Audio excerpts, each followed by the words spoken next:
Just minutes ago, the drag racing world went still. No revs, no cheers, just silence. Brittany Force, the woman who has strapped herself into a 11,000 horsepower top fuel dragster, stared down death at over 330 miles per hour and carried the weight of a last name that changed motorsports forever. Finally addressed the rumors fans had whispered about for months. Rumors that grew louder every time she missed a race weekend, every time she appeared in a team photo looking tired rather than triumphant, every time people asked the same question online. Is Brittany Force okay? For a long time, she said nothing. No denial, no confirmation. Just the quiet of someone trying to hold the world together without letting it show. But now, 1 minute ago, she broke the silence with a message that left fans stunned, emotional, and uneasy in a way the drag strip never has. She didn't announce a title chase. She didn't tease a new car. She didn't promise dominance in the next season. Instead, her words were heavy, honest, raw. A tone we're not used to hearing from the woman who has spent a decade proving she's one of the most fearless athletes alive. Her voice trembled slightly, the way someone sounds when they've been carrying truth too long. She admitted that the pressure has been mounting, not from the competition beside her, but from within. That the crashes, the constant danger, the spotlight of being a force, the expectations of a fan base that sees her as unbreakable, have taken a toll she can no longer pretend isn't there. She said she needed to talk. She said she needed to breathe. She said she needed to be honest with herself and with the world. Her final line struck like a throttle hit in the dark. I can't keep racing like this. Something has to change. And just like that, the fear fans have carried quietly, nervously, suddenly felt justified. Because Brittany Force didn't sound invincible tonight. She sounded human.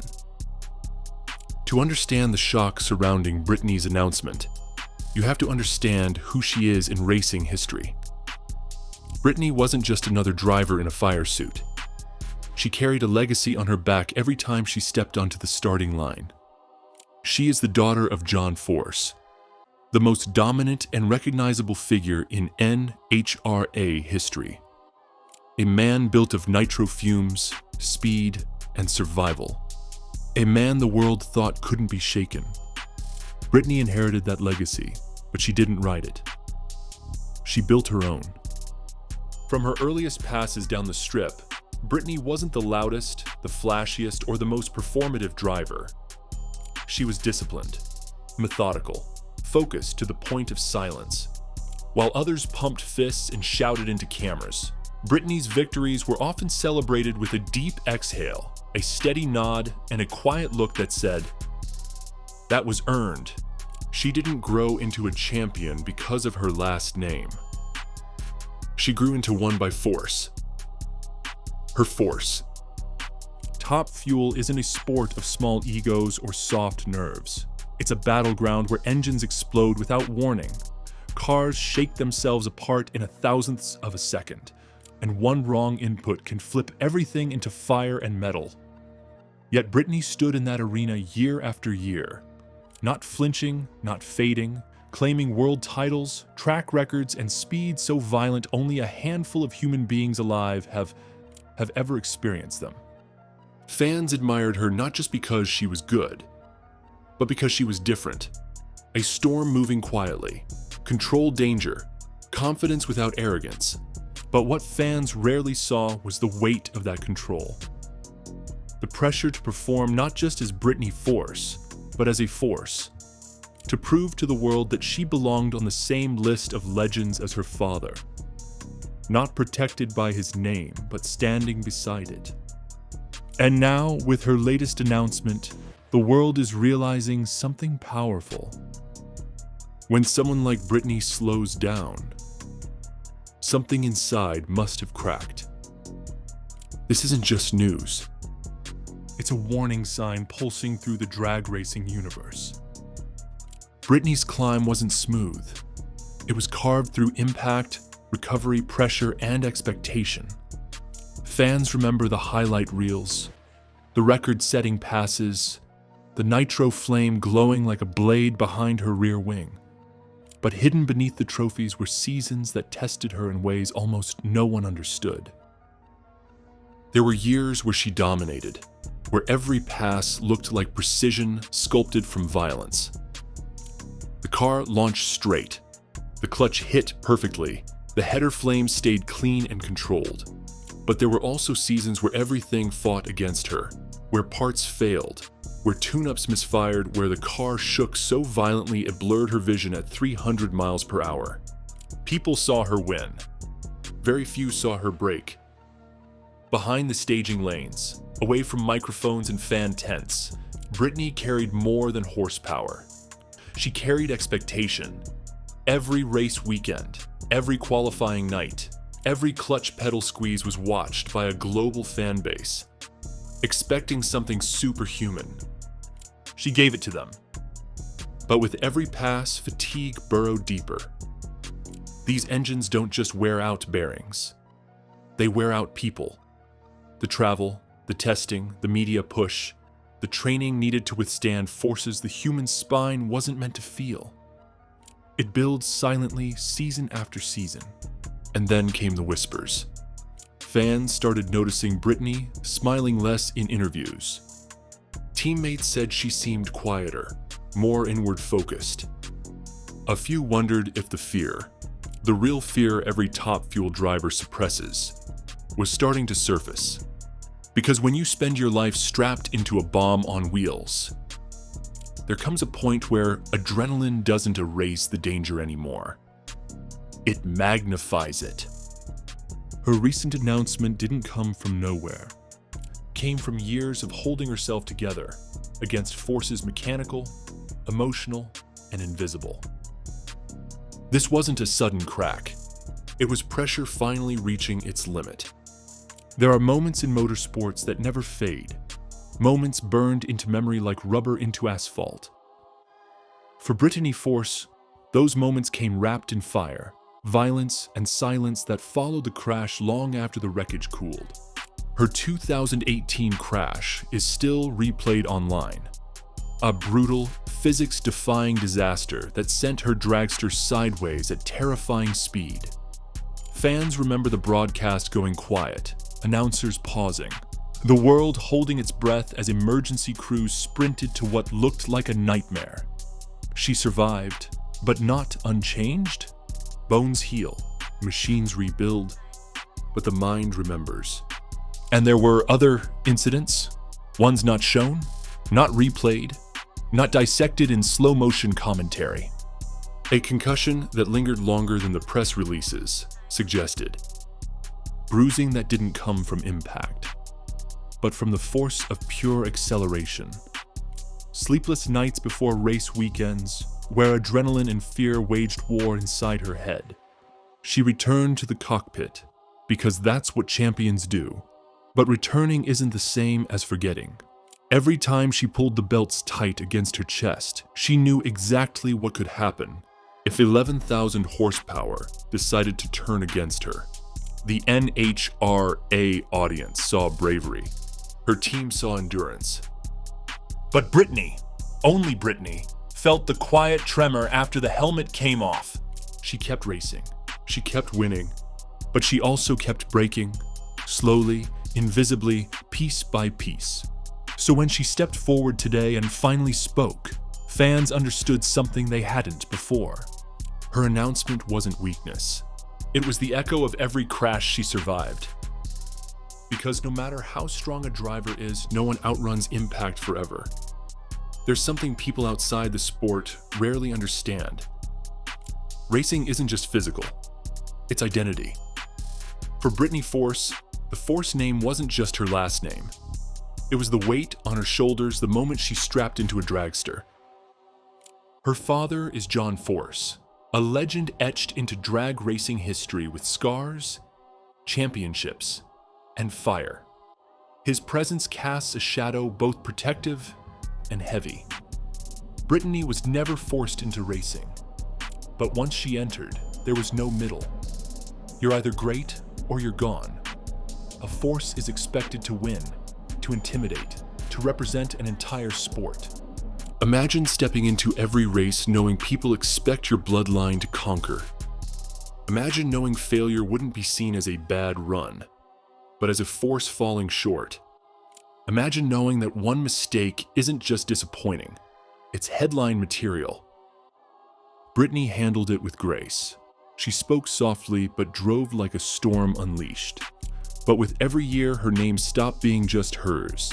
It became a banner, a headline, a legacy she was expected to uphold at all costs. And that's where pressure stops being motivation and starts becoming burden. Because behind the podium, smiles and championship interviews were moments fans never saw. Brittany alone in the trailer, breathing slow, lowering her heart rate, preparing to sit inside a machine capable of ending everything in 3.5 seconds. She did this season after season, year after year, while fans expected nothing less than perfection. People called her fearless. But even warriors get tired of armor. So when she stepped forward today and admitted something wasn't right, the world stopped not because she showed weakness, but because she finally showed humanity. Being a force means power, but power comes with weight. And Brittany carried more of it than anyone realized. The speculation had been building for months, maybe longer. First, it was missed race dates. Then, fewer social posts. Then candid photos where Brittany looked tired instead of electric. Fans began to whisper what they were afraid to say out loud. What if she's breaking down? What if she's thinking about stepping away? What if the crashes, the pressure, the grind, finally caught up? People tried to dismiss it. She'll bounce back. She's a force. She doesn't quit. But concern lingered. Drag racing isn't like other sports. You don't just lose a race. You risk losing everything. Every pass is a contract with danger. Every victory is survival disguised as glory. Fans feared one outcome the most: that Brittany might step away. Not because she wanted to, but because she needed to. Because pushing more could mean consequences far worse than losing a race. And then, earlier today, she confirmed the whispers. Brittany acknowledged the toll. Physically, mentally, emotionally. She admitted she has been struggling in silence. She admitted that racing has stopped being just adrenaline and victory and started to feel like weight she couldn't outrun. She didn't retire. She didn't quit. But she confirmed the thing fans prayed wouldn't be true. She's stepping back. Not forever, but significantly. Enough to let her breathe. Enough to heal. Enough to survive the machine that almost consumed her. Because sometimes the bravest decision isn't hitting the throttle. It's knowing when to let off. When Brittany's message went live, the reaction hit like nitro ignition. Suddenly, social feeds turned into memorials of her greatest runs, the perfect lights, the 338 miles per hour passes, the world title that cemented her as one of the greatest top fuel drivers of her era. But beneath the highlight reels was something heavier, something final. Because Brittany Force didn't just update fans. She revealed a turning point in her life. She explained that stepping back wasn't a retreat, it was protection. Her mind needed space. Her body needed rest. Her spirit needed something racing couldn't give her anymore: peace. She described waking up with anxiety instead of excitement. She described feeling fear creep into places where adrenaline used to live. She admitted she was afraid of becoming another headline, another legend cut short by the violence of the sport she loved. And so, she said the words millions weren't ready for: "I'm stepping back. For my health, my future, and my sanity." Not forever, not as surrender, but as survival. The paddock felt it. Fans felt it. The entire drag racing world paused as if the tree had hung on yellow, waiting, uncertain, breathless. Because this wasn't about losing a driver. It was about a champion choosing life over legacy. She isn't disappearing, she isn't done. But she's finally giving herself permission to breathe. Not through fire-filled helmets, but through open air. And that decision, as heavy as it is, may be the bravest run Brittany Force has ever made. Once the shock settled, the question became, why now? Why would one of the strongest, most disciplined drivers in modern drag racing choose to pause when she was still capable of winning championships? The answer wasn't a single moment. It was accumulation, erosion, a slow wearing down of a warrior who had spent over a decade outrunning fear. Brittany revealed that the pressure wasn't just external, it was internal. She demanded perfection from herself at every tree. Every run had to be clean, every launch dead straight, every reaction time surgical. She wasn't just racing opponents, she was racing expectations she built brick by brick around her own name. But pressure is silent. It whispers before it screams. She talked about nights where she lay awake replaying passes in her head. Not the victories, but the mistakes. She remembered the split-second corrections no one else noticed, the tracks that felt off, the moments her body braced a little harder than the camera revealed. She carried those moments like wounds only she could feel. She admitted she began questioning every decision, every adjustment, every staging moment, every time she strapped in. And in drag racing, hesitation is deadly. Doubt isn't weakness, it's risk. So she chose to step away not out of fear, but out of intelligence. A champion knows when to push. A survivor knows when to pause. And Brittany, for the first time, chose to breathe without nitro in her lungs. Her voice softened when she spoke about the future. She wants time with family. She wants clarity. She wants to remember what joy feels like without danger underneath it. She wants to love racing again, not endure it. She didn't lose passion, she is protecting it. The moment her words hit the racing community, reactions poured in from every corner of the sport. And they weren't divided, they were united, respectful, heartbroken but understanding. Drivers who once staged beside her, rivals, champions, veterans, spoke up first. They knew the pressure. They had felt the fear.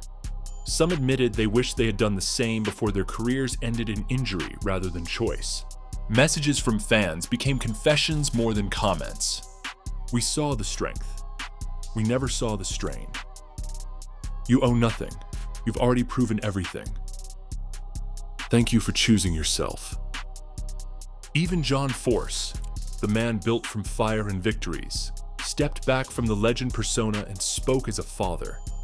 He said no championship matters more than his daughter's health. No trophy compares to her happiness. It was one of the rawest moments the sport had seen. The Force legacy grounded in humanity rather than horsepower. Sponsor reps expressed support. Teams bowed their heads. Journalists who once analyzed Brittany's reaction times now wrote about her courage instead of her speed.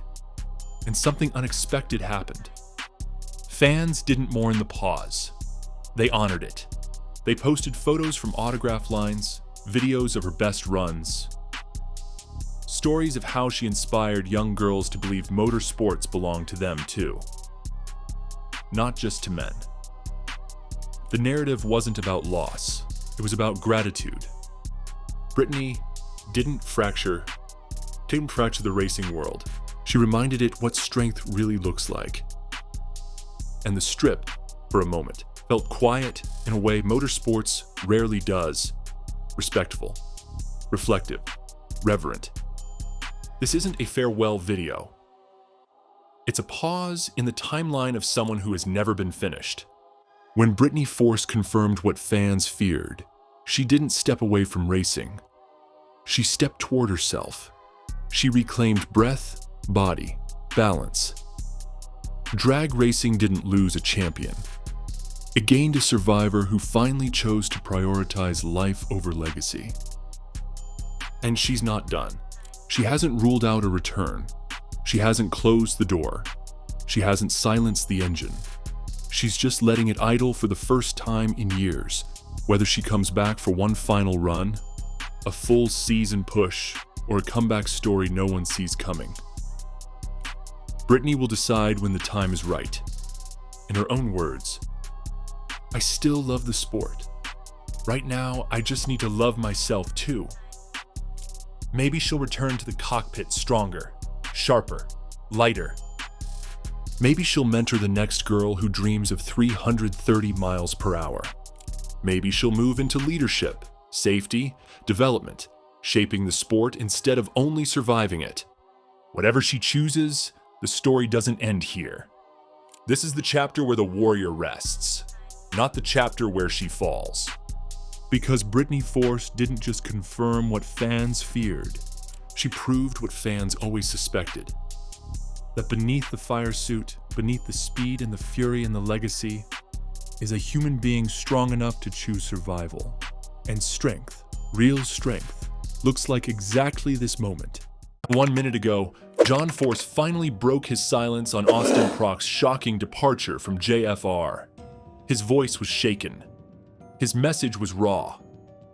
And for the first time, John admits the truth. The disagreements, the strain inside the team, and how Austin leaving has changed everything. From the future of JFR to the emotional toll on Brittany Force. It happened just hours ago. Quiet, unannounced, and nothing like the high-energy persona John Force has carried for half a century. There was no sponsor banner behind him, no team gear, no PR rep hovering off camera. Just John, sitting at a table in a dimly lit shop office, hands clasped, eyes red, voice low.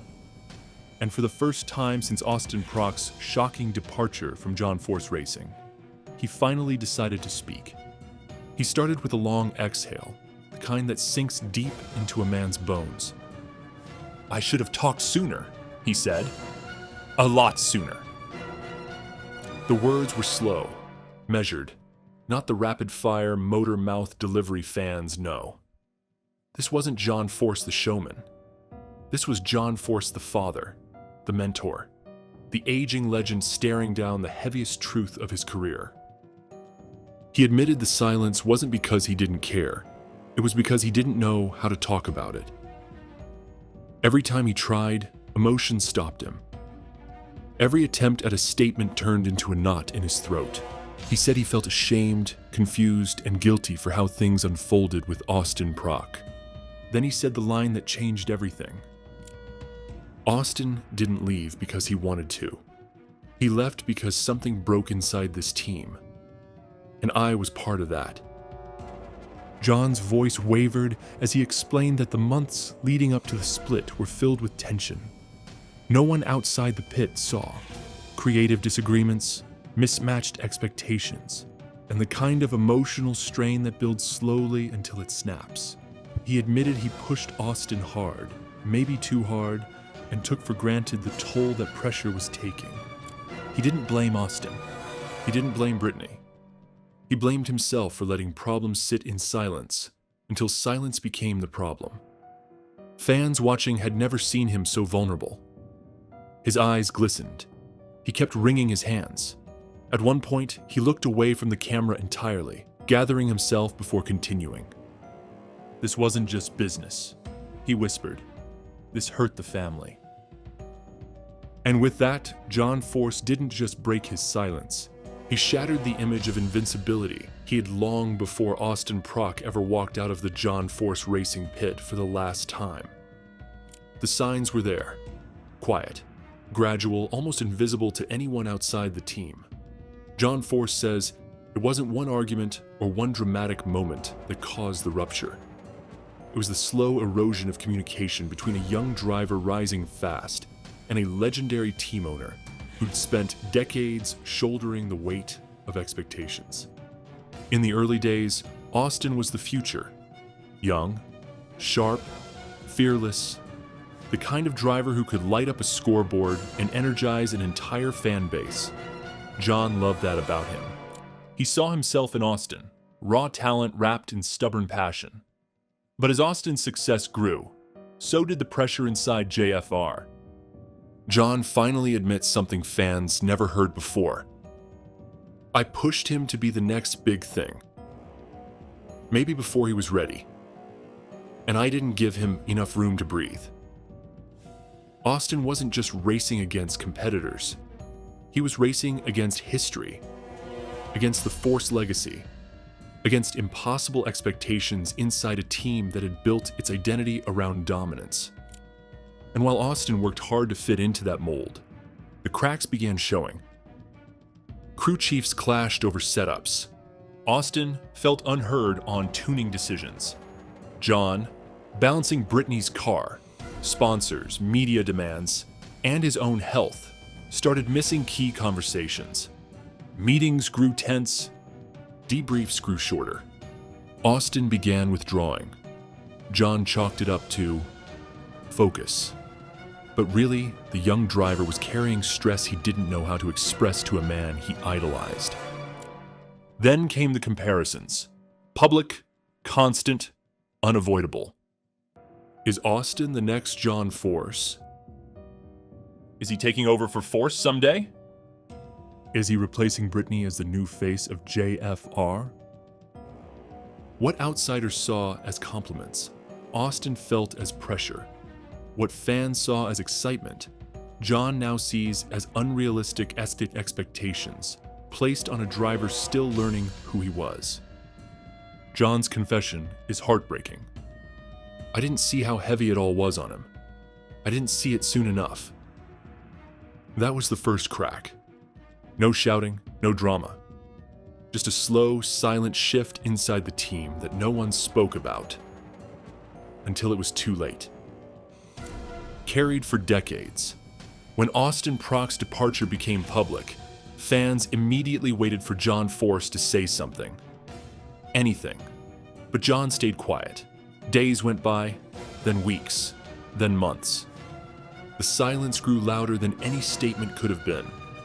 Now, for the first time, John explains why. It wasn't that I didn't care, he says. It's that I cared too much, and saying the wrong thing could have hurt him. John admits he was torn between two roles. The team owner, responsible for explaining the departure, and the father figure who wanted to protect Austin's reputation and future. Every statement he drafted felt wrong. Too cold, too emotional, too risky, too revealing. He says he wrote at least a dozen versions of a public message, some angry, some apologetic, some defensive. But he tore them all up because none of them honored the truth without exposing the pain behind it. John also feared the media. He feared headlines twisting his words, blaming Austin, blaming Brittany, or fueling speculation about chaos inside JFR. He didn't want fans turning Austin's departure into a scandal. He didn't want to spark division in a team already hurting. But the biggest reason he stayed silent? He wasn't ready to face his own guilt. I felt like I failed him, John admits softly. And I didn't want to talk about failure. Not when it involved someone I cared about. He reveals that Brittany was struggling during this time as well. She needed her father's emotional support, but John was torn in too many directions. Team meetings, sponsor calls, TV commitments, health challenges, and the pressure of keeping JFR afloat in a sport where consistency is everything. Talking about Austin meant confronting the fact that I couldn't keep this family together the way I wanted to, John says. Silence, in John's mind, was protection. Silence was space. Silence was a way to avoid hurting Austin, Brittany, or the team. But silence eventually became its own kind of wound. And now, as John finally speaks, fans hear the pain in his voice.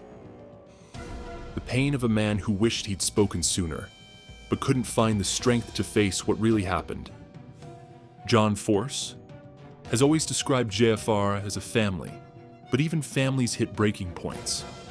often in moments that seem small from the outside, but carry the weight of years behind them. That's exactly how the final fracture between Austin and the team unfolded. John recounts the moment that changed everything. It wasn't during a race weekend. It wasn't in front of cameras. It was in a closed-door team meeting where tensions had been simmering for months. A disagreement broke out over tuning direction. Austin felt the car wasn't responding the way he needed, and he pushed for changes. The crew chiefs pushed back. They felt his driving style needed adjustment. Austin insisted the car was inconsistent. The room grew tense. Voices rose. John stepped in, but his words didn't soothe. They clashed. John admits, "I didn't hear him. I heard the pressure, the sponsors, the deadlines, not the driver who needed support." Austin wasn't being difficult. He was being honest. Finally, he wanted clarity, cohesion, a united team approach.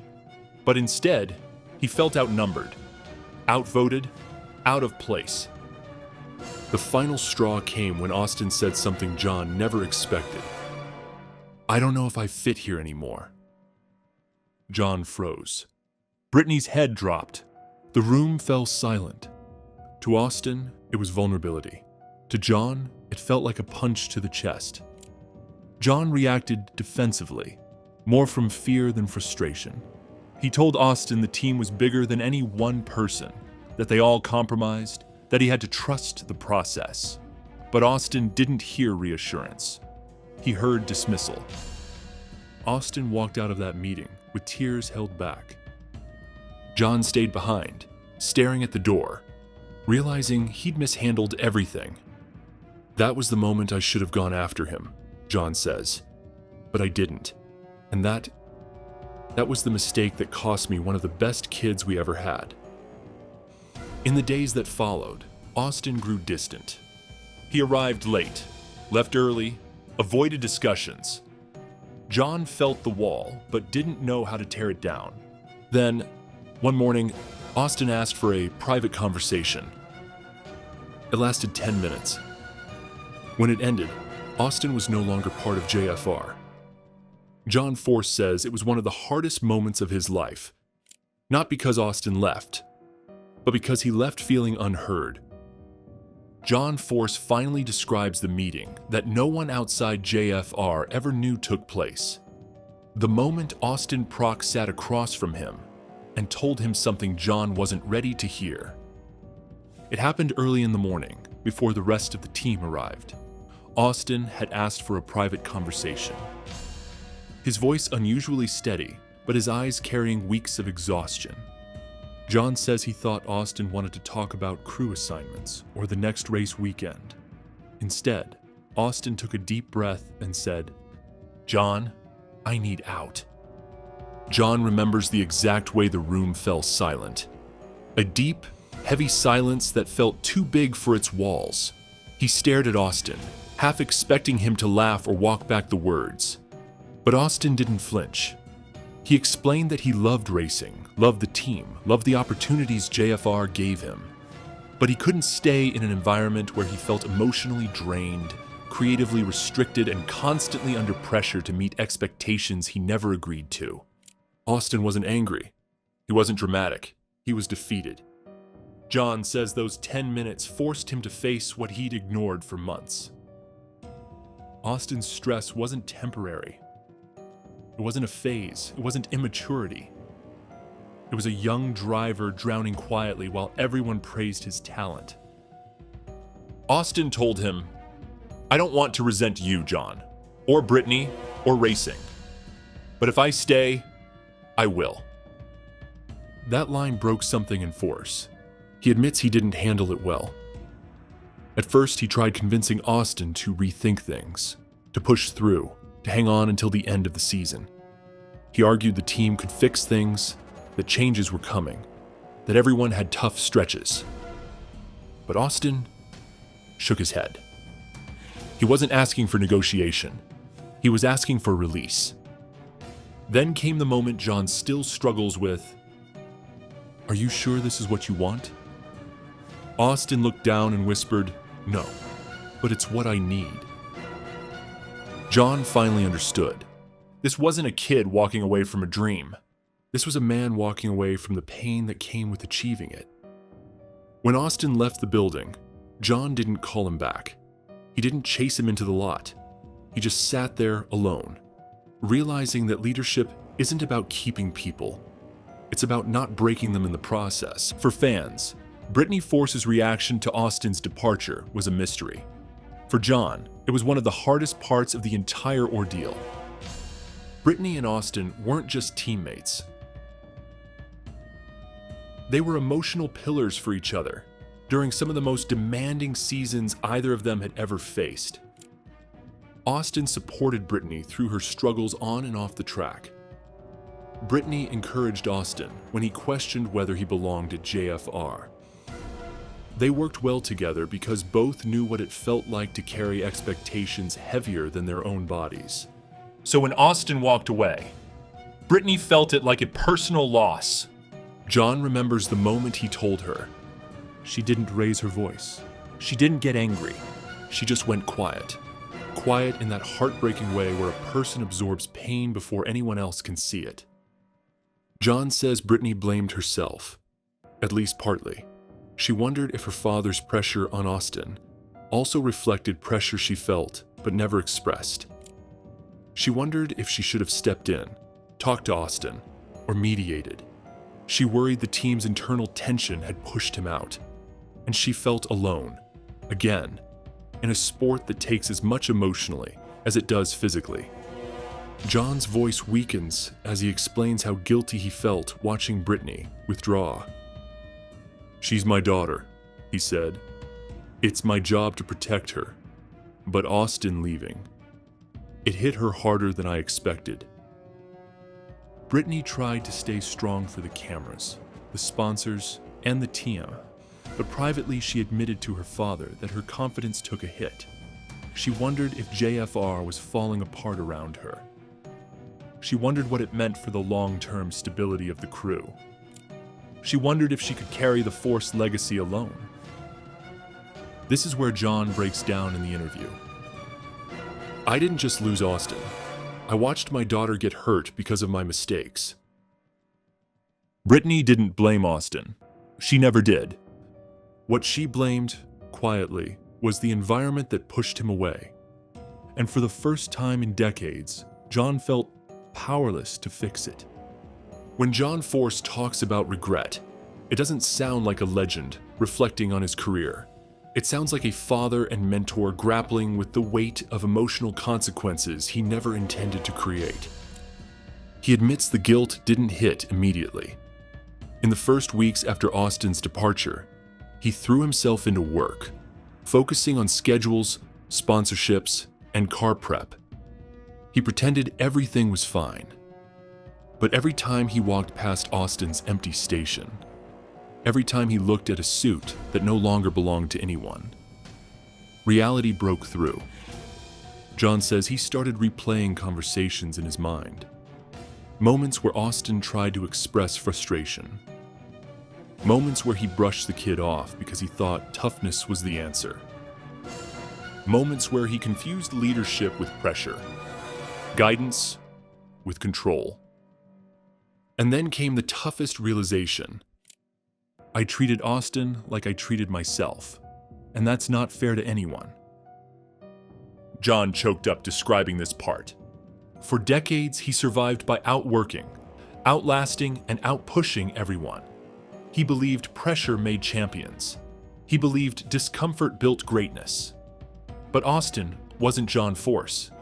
He was a different kind of driver, talented, driven, thoughtful, and John finally understood he had pushed him with the wrong tools. I wanted him to be great, John says, but I didn't see I was pushing him toward breaking, not rising. He admits he should have listened more, should have mentored differently, should have recognized the emotional toll before it became a breaking point. John even confessed one painful truth. I was scared to lose him, but I was too proud to say it. And with that, he revealed the deepest wound of all. Austin leaving didn't just hurt the team. It hurt the man who had built it.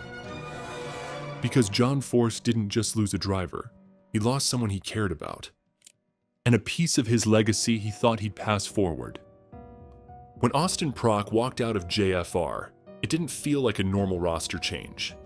It felt like a structural shift.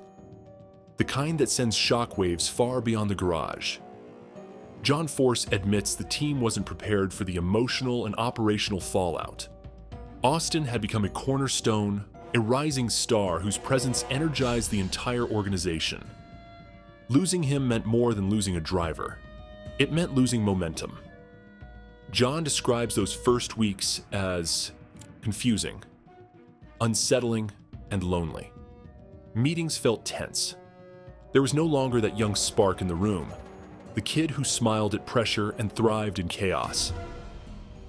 The energy changed. Crew members whispered privately about the future, unsure whether the team was spiraling or evolving. Even fans sensed something was off. Attendance dipped, social media grew quiet, and speculation ran wild. Sponsors called. Media asked questions.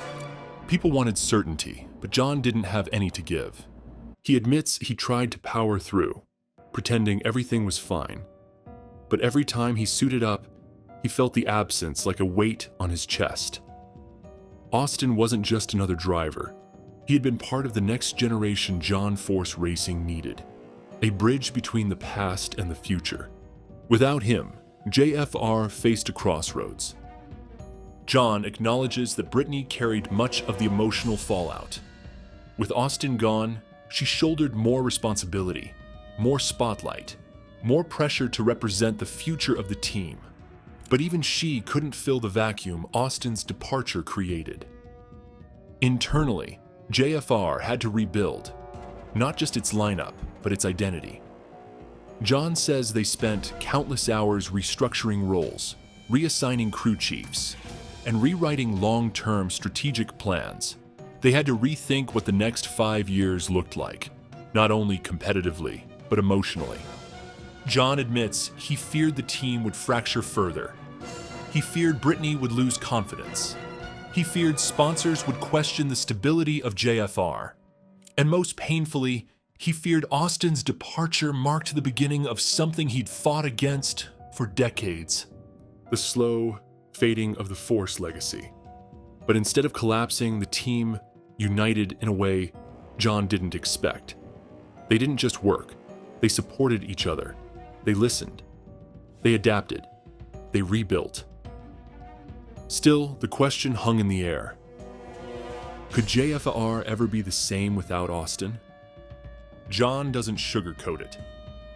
No, but maybe we can be something better if we learn from what happened. In one of the most emotional sections of his statement, John Force shifts from talking about the past to speaking directly to Austin Prock, not as a team owner, not as a legend, but as a man who feels the weight of what he lost.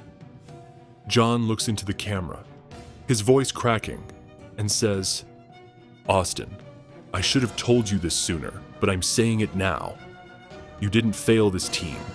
If anything, this team failed you." He goes on to explain that Austin brought heart, fire, and raw authenticity to JFR. He praises Austin's work ethic, humility, and loyalty. He reflects on moments when Austin lifted the entire team with nothing more than a smile or a joke after a bad run. John then admits a truth that surprises everyone. "I pushed you too hard because I saw greatness in you. But greatness doesn't grow under pressure alone. It grows when it's supported. And I didn't support you the way I should have." He apologizes, genuinely, vulnerably, for not hearing Austin's concerns, for not giving him room to develop his own driving identity, and for expecting him to fill a void that wasn't his to fill. He even apologizes for the comparisons. "You're not the next me. You're not the next anybody. You're Austin Prock, and you deserve the freedom to be that."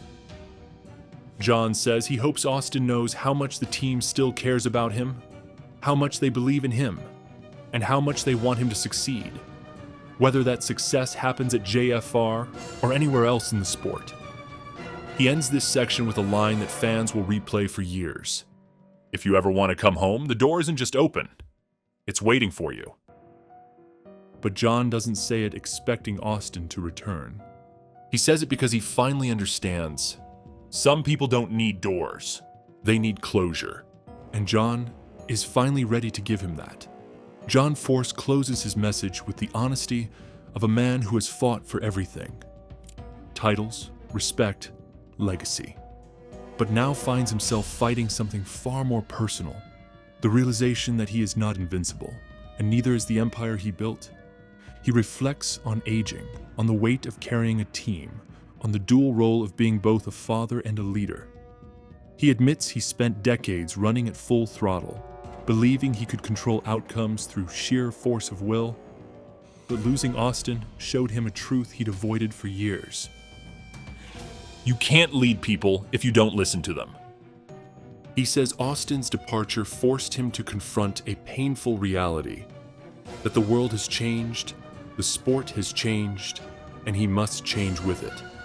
He acknowledges that he can't fix everything with intensity or passion. He must grow, soften, and learn to mentor instead of mold. He also shares the personal emotional toll. Nights he couldn't sleep. Days he felt responsible for Brittany's sadness. And moments when he questioned whether he was still the right man to run JFR. He confesses the hardest truth of all. This wasn't about losing a driver. It was about losing the trust of someone who believed in me. But this is not a eulogy for the team. It's a promise. John vows to rebuild JFR with transparency, empathy, and communication. He vows to be a better listener, a better mentor, and a better father to his daughters and his team. Losing Austin hurt, he says, but sometimes pain is the only thing that makes you stop long enough to learn. He ends with a final emotional thought, one that captures the heart of everything he revealed. Legacy isn't about trophies. It's about people. And if I don't take care of the people, then none of this means anything. Fade out as John lowers his head, overwhelmed but honest. A man wrestling with the cost of leadership and the hope of redemption. It happened quietly. No long press conference, no rumors breaking weeks ahead. No dramatic tension boiling over. Instead, drag racing fans woke up to a headline no one expected. Austin Prock and the Prock family were no longer with John Force Racing. Just like that, one of the most successful and respected driver-team pairings in modern NHRA had ended. No warning, no build-up, no time to prepare. Within minutes, the racing world lit up. Social media exploded. Engines in the pits weren't the only things running hot, and even veteran drivers were caught off guard. People asked the same question on repeat, almost in disbelief. Why would a rising star, back-to-back champion, walk away from one of drag racing's most legendary teams? This wasn't a rookie struggling to find traction. This was Austin Prock, young, fast, fearless, and building a legacy quicker than most racers stage a burnout. You don't just leave John Force Racing unless forces far bigger than speed and trophies are at play. Something changed. Something shifted. And whatever happened, it unfolded behind closed doors. That's where the real intrigue begins. Because this wasn't explosive or public.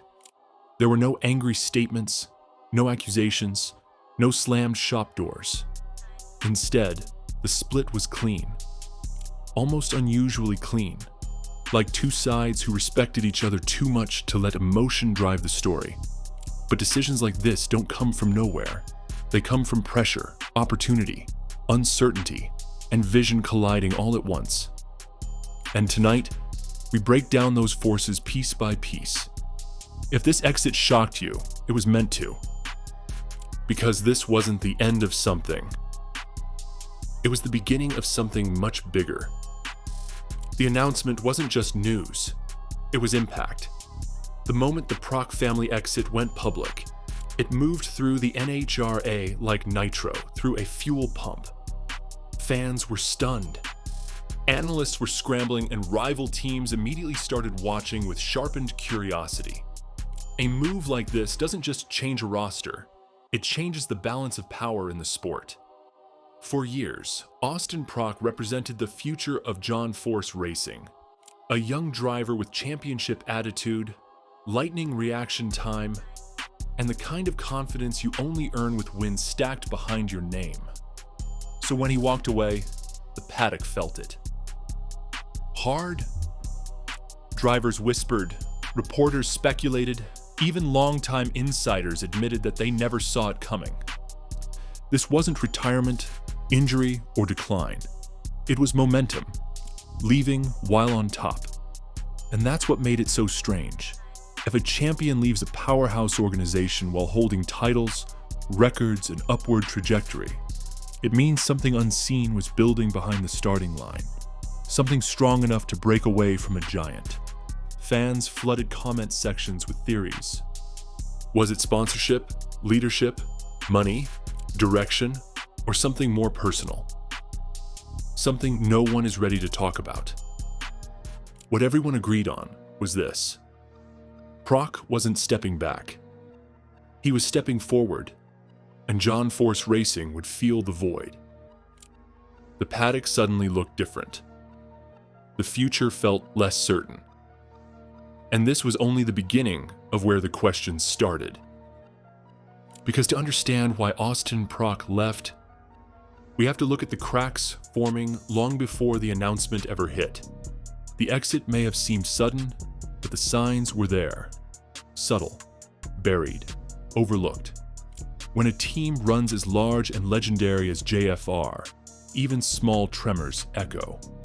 Over the last year, changes within the organization hinted that the foundation wasn't as unshakable as it once appeared.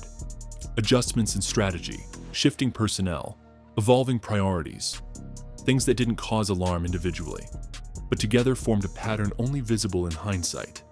Fans focused on wins and highlight runs, but behind closed doors, conversations were different. There were discussions about direction, questions about long-term roadmaps, decisions that felt less certain than before. When a sport moves forward at 330 miles per hour, even a fraction of hesitation becomes noticeable to the people living inside it. And then, the unspoken weight, leadership, vision. The kind only one man truly held. When that leader wasn't fully present, uncertainty became inevitable. No one knew it yet, but the future of JFR was beginning to change. Slowly, quietly, like a clutch slipping before anyone hears it.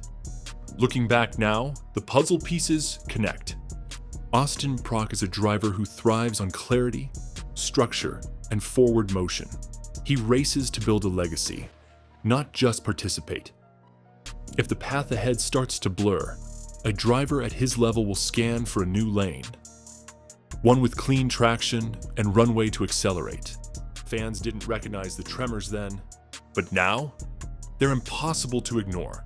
Because the moment stability wavered, Proc's future began moving in a direction few even imagined. And everything ties back to one man, the foundation of the team itself. John Force isn't just a team owner. He's a pillar of drag racing, a champion, a leader, a symbol of intensity and old-school horsepower mentality. For decades, the sport moved when he moved. But when Force suffered his frightening accident and stepped away to recover, a very real question settled over NHRA. What happens to John Force Racing when John Force isn't in the seat? Even if no one wanted to say it out loud, the uncertainty sat in the background like exhaust fumes you can't see, but can definitely smell. Sponsors wondered about leadership direction. Teams wondered about long-term plans. Drivers, especially the rising ones, wondered who would guide the future. A dynasty can run only so long without its general. Force fought his way back with the determination only legends possess, but recovery changes pace, priorities, and presence. And while he worked to heal, the sport kept moving. Fast. Decisions needed to be made. Roadmaps needed to be drawn. The future needed steering. For a young champion like Austin Prock, time is everything. The prime of a career doesn't wait. A driver at his level doesn't stand still. He accelerates or gets left behind. If leadership was shifting, if direction felt uncertain, even slightly, then the Prock family had reason to question the stability of the empire they were tied to. It wasn't disrespect. It wasn't conflict. It was reality and the future.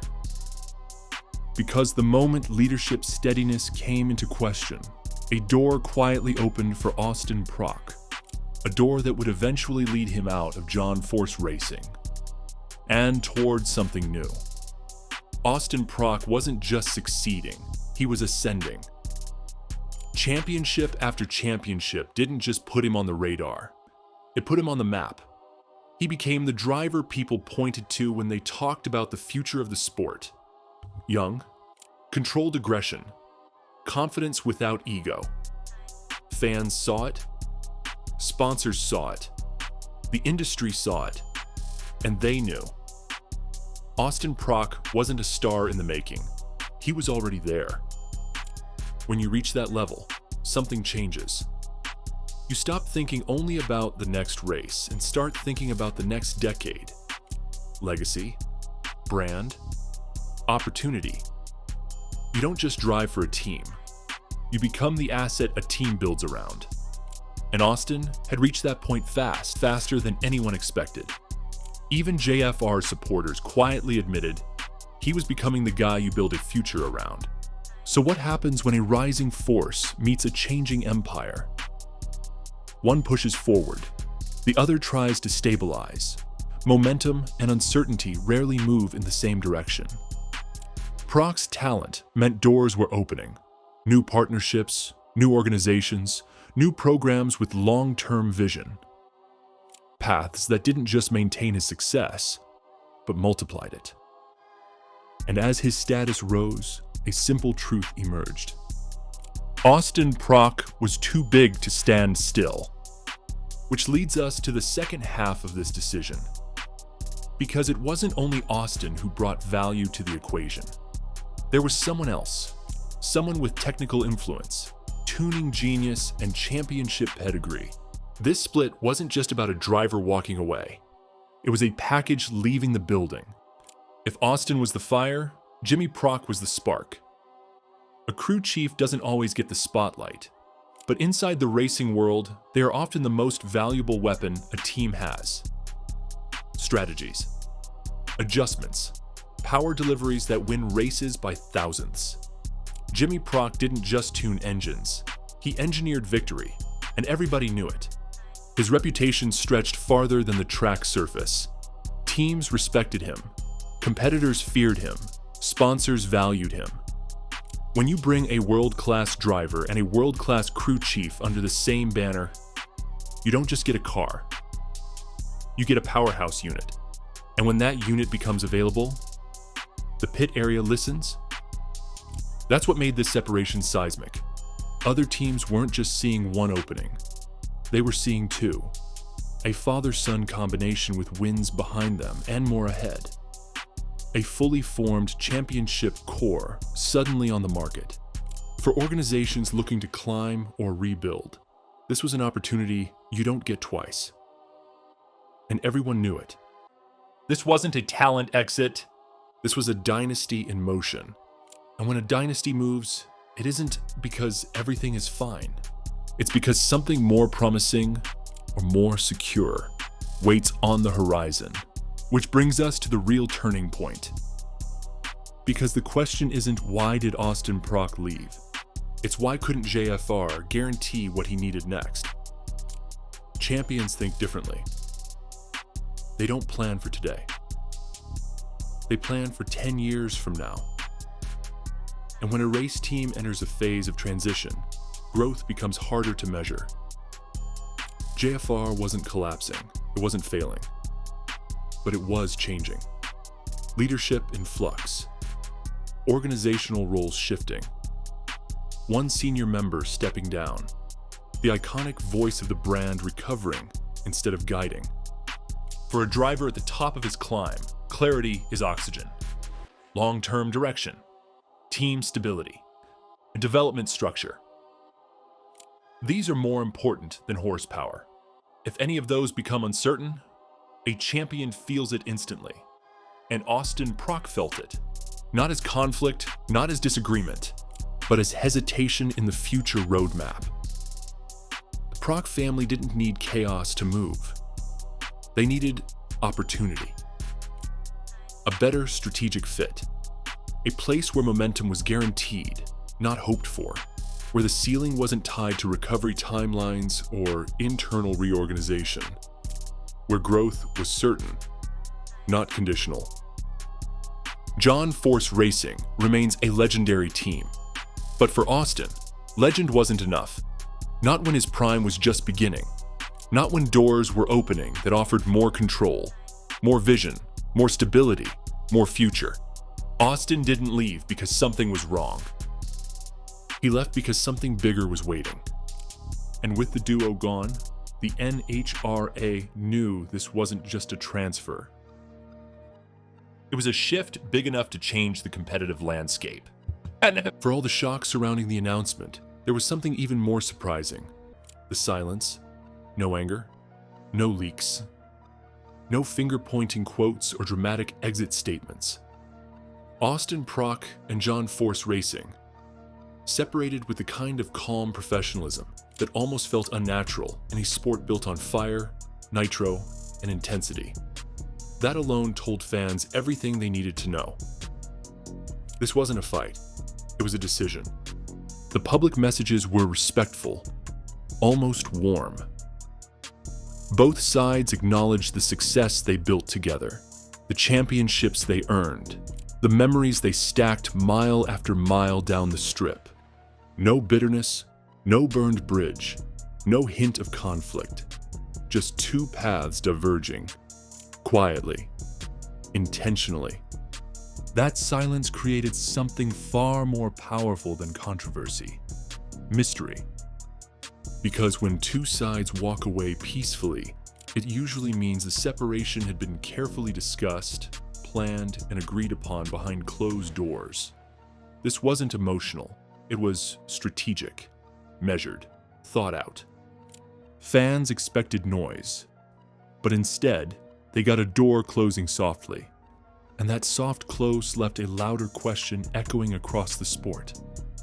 If nobody's upset, then what are they preparing for next? Because silence doesn't end a story. Sometimes, it signals the beginning of one.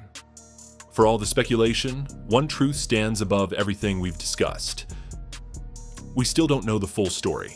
Neither Austin Prock nor JFR have given a detailed explanation. No behind-the-scenes breakdown, no interview walking the public through the decision. All we have are official statements confirming the split, and the racing world is left connecting the dots. That lack of detail isn't an accident. It suggests timing, planning, a next move already forming, but not ready to be revealed. Fans are watching social feeds daily, waiting for a logo, a sponsor, a car reveal, a statement that finally answers the question: where does Austin Prock go next? Some believe he's joining another major team. Others think the Procks may be building something of their own. A fresh program with full control and long-term vision.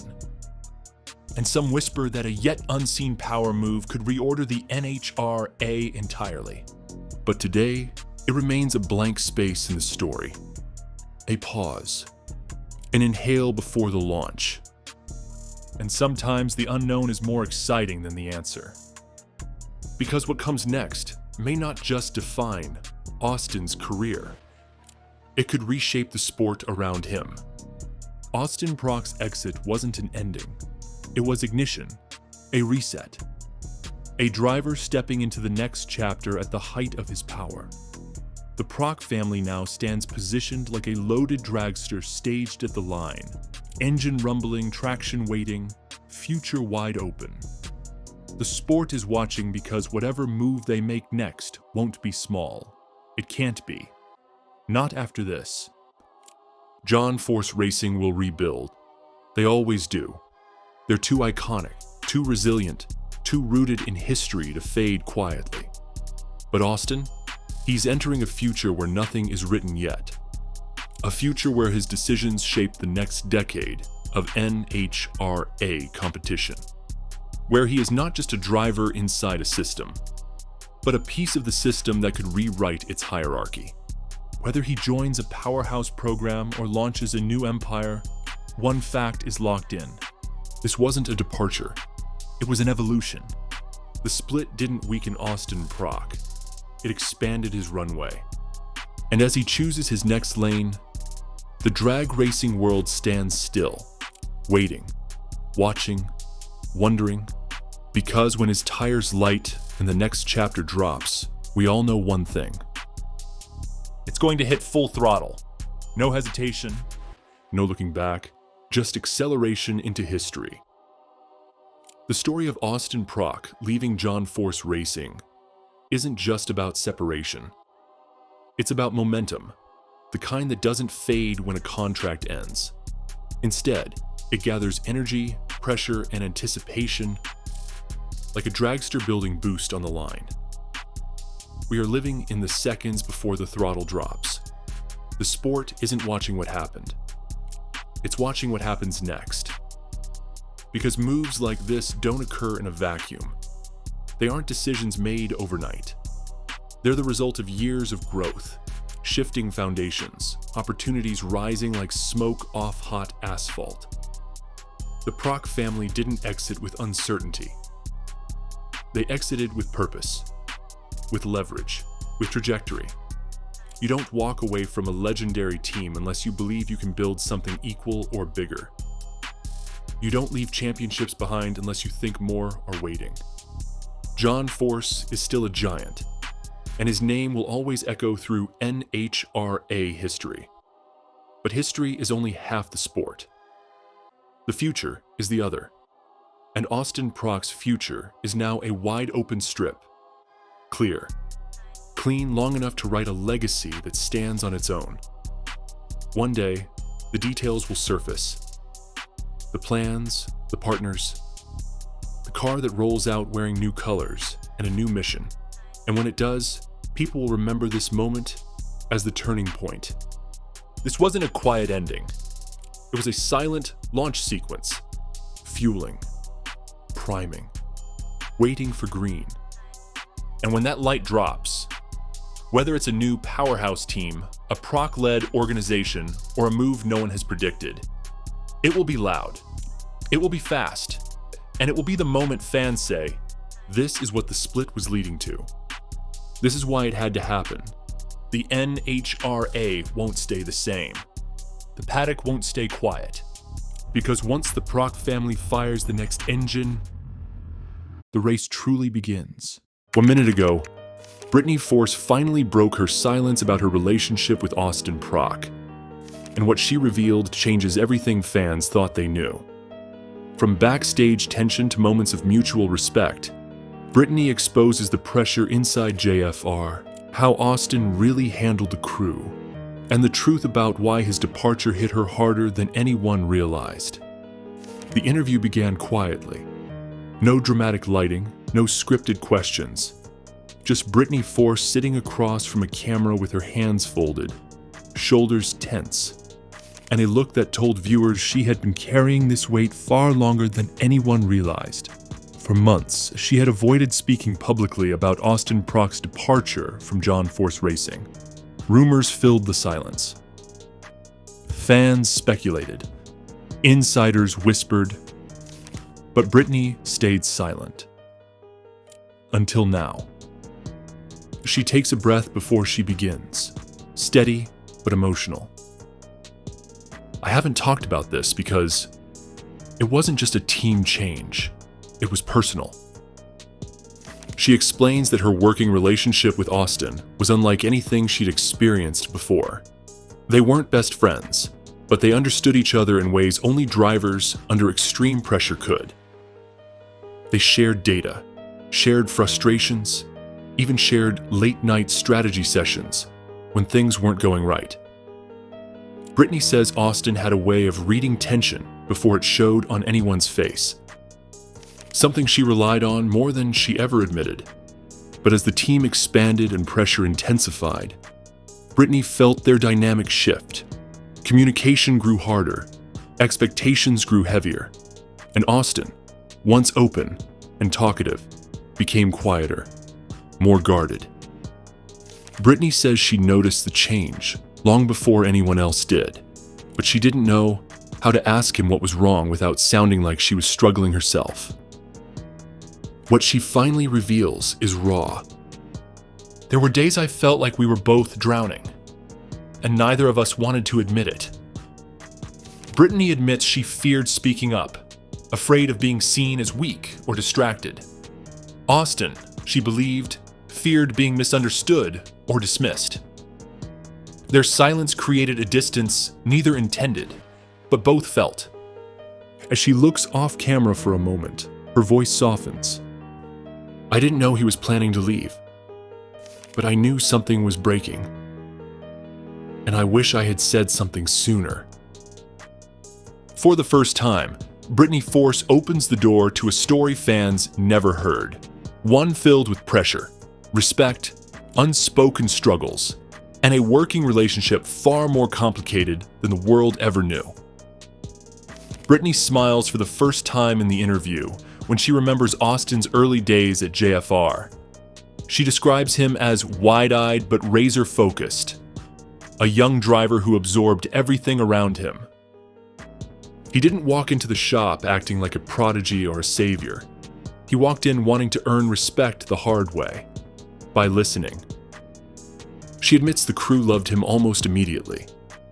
They said Austin didn't flinch under criticism, didn't get defensive when corrected, and never acted like he knew better. He showed up early, stayed late, and spent hours watching old footage with the engineers. Brittany remembers walking into the lounge one night at nearly 11 p.m. and finding Austin reviewing runs by himself, a notebook full of handwritten observations beside him.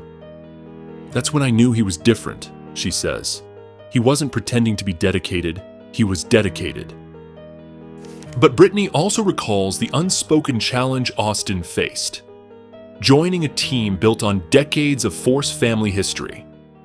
The expectations weren't casual, they were generational. Every mistake carried weight. Every success came with pressure to repeat it. Brittany remembers watching Austin navigate those expectations with more grace than most rookies could ever manage.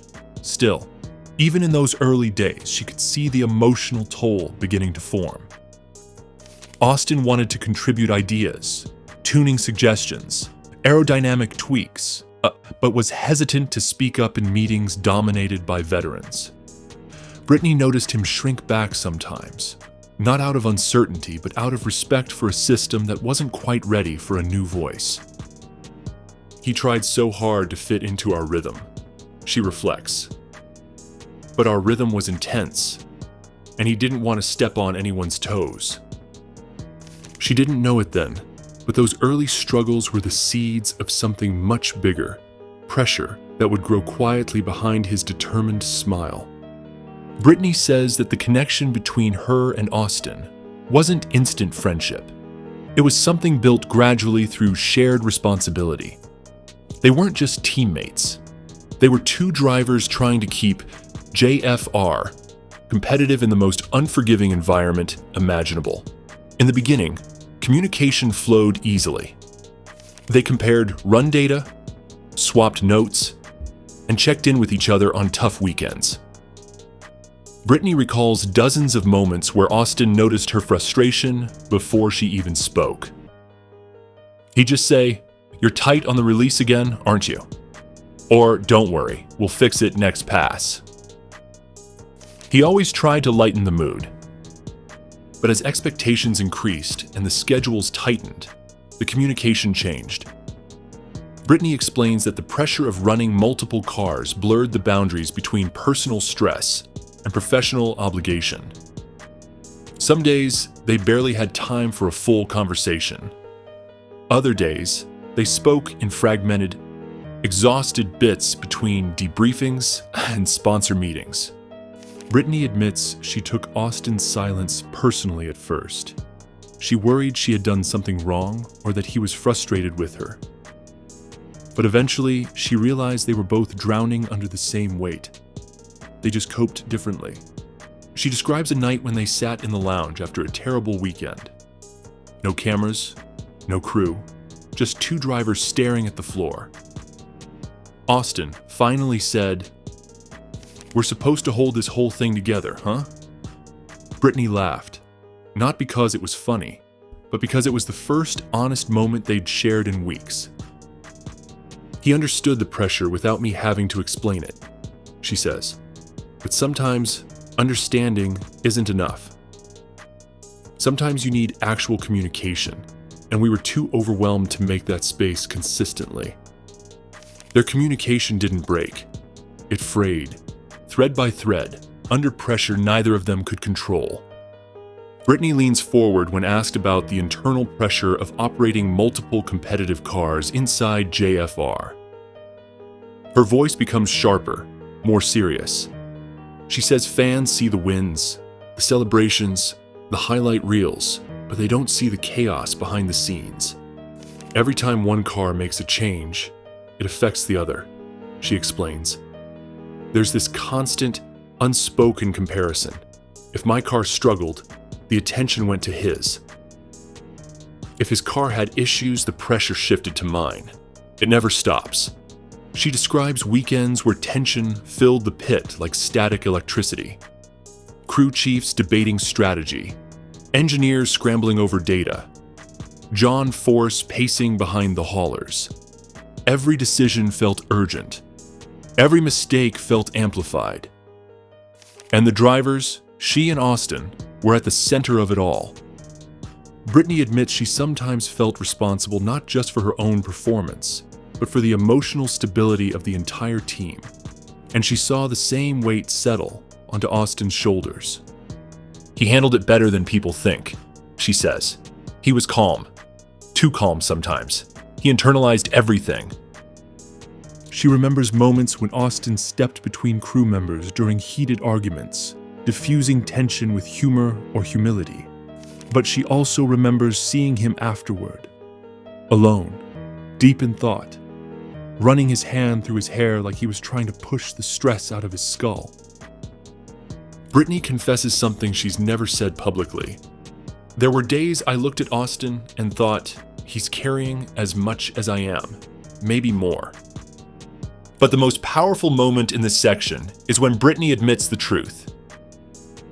"We weren't just trying to win races. We were trying to keep a dynasty functioning." That kind of pressure doesn't just weigh on a team. It reshapes relationships. It reshaped hers with Austin, forever. Brittany takes her time before answering this part, because it's where the story becomes personal in a way she never expected to share. She says fans only ever saw Austin in the driver's seat. Calm, confident, collected. But behind the scenes, he carried an enormous load, far more than most people realized. She recalls moments when the crew was overwhelmed. Data wasn't lining up. Runs weren't consistent. Deadlines were tight. And Austin became the unexpected stabilizer.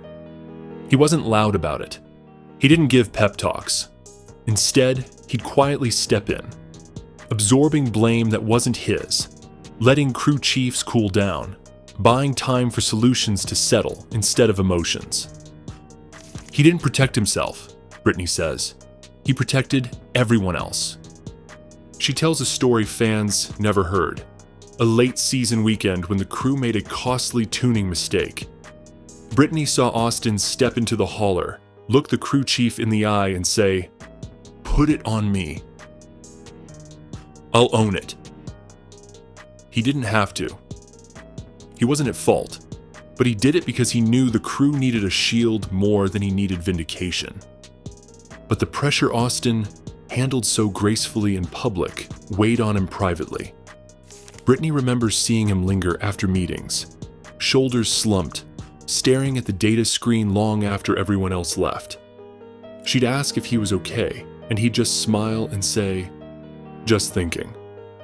She now realizes that was his coping mechanism, taking the noise, the tension, the expectations, and compressing them into silence he hoped would eventually make sense. "Austin never exploded," Brittany says. "He imploded quietly." And that's when she realized something painful. He wasn't just working for JFR. He was working to keep everyone else from breaking. Brittany says there wasn't one dramatic moment. No meltdown, no argument, no sign that screamed Austin was reaching his limit. Instead, the transformation came subtly. A late arrival here, a distracted expression there, longer silences, shorter conversations. He was still professional, still performing, but something deeper was shifting.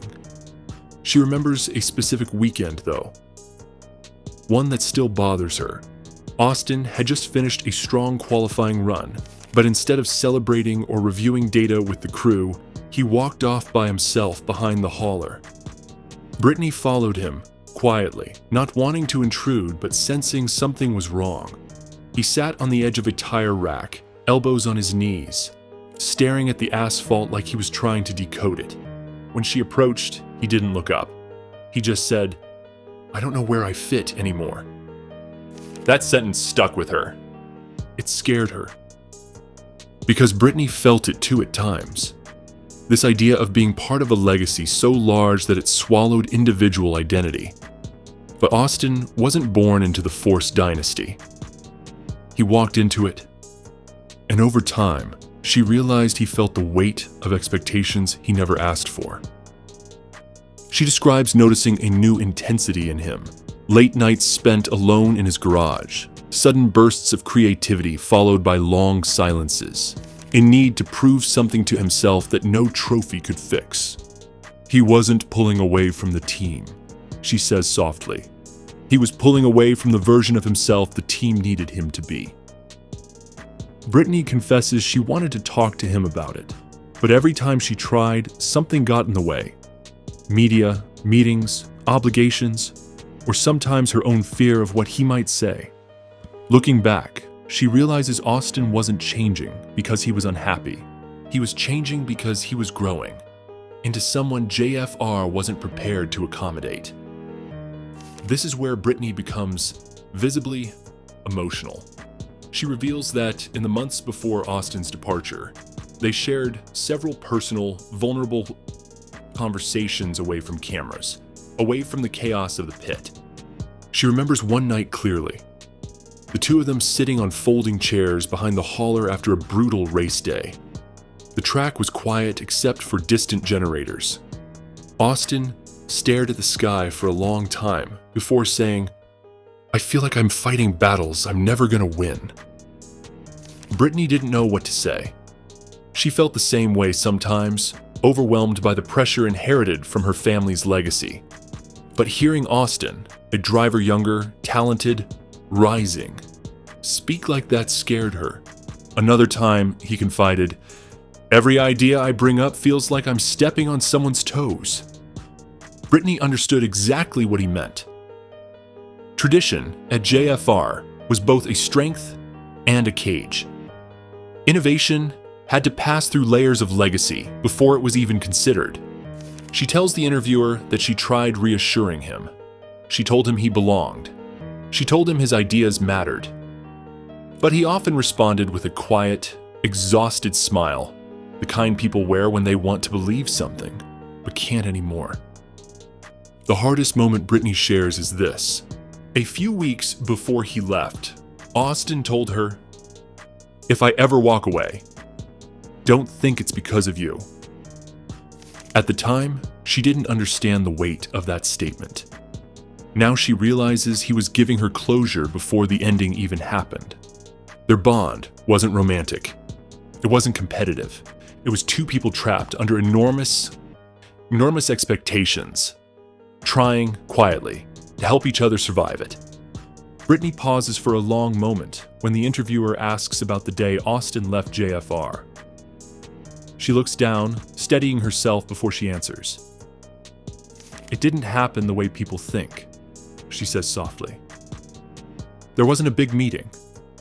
No yelling. No drama. It was quiet." She explains that she first heard the news through a text from a crew member early that morning, before she arrived at the shop. It simply said, "Austin's done. He won't be back in today." Brittany says she reread the message multiple times, hoping she misunderstood. When she walked into the pit area later that day, the atmosphere was strange, tense, fragmented, as if everyone was trying not to talk about what had just happened. His workstation was already cleaned, tools organized neatly, personal items gone. A few of the crew stood around the open space, silent, unsure whether to speak or avoid the subject entirely. "It felt like losing a teammate in the middle of a race," Brittany says. "Everything kept moving, but nothing felt right." She admits she didn't cry until she got home that night. Not because Austin left the team, drivers come and go, but because she realized she'd lost someone who understood what it meant to carry enormous expectations. Someone who shared the same pressure in ways few people ever could. "It felt like a part of the support system I didn't know I depended on was suddenly gone," she confesses. Brittany also reveals something she has never said publicly. She blamed herself at first. She wondered if she could have done more, spoken up sooner, checked on him more often, pushed back against decisions he felt cornered by, or at least told him that she saw his struggle even when everyone else didn't.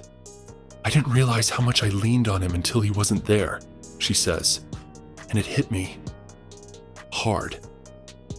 The day Austin walked away didn't just change JFR, it changed Brittany.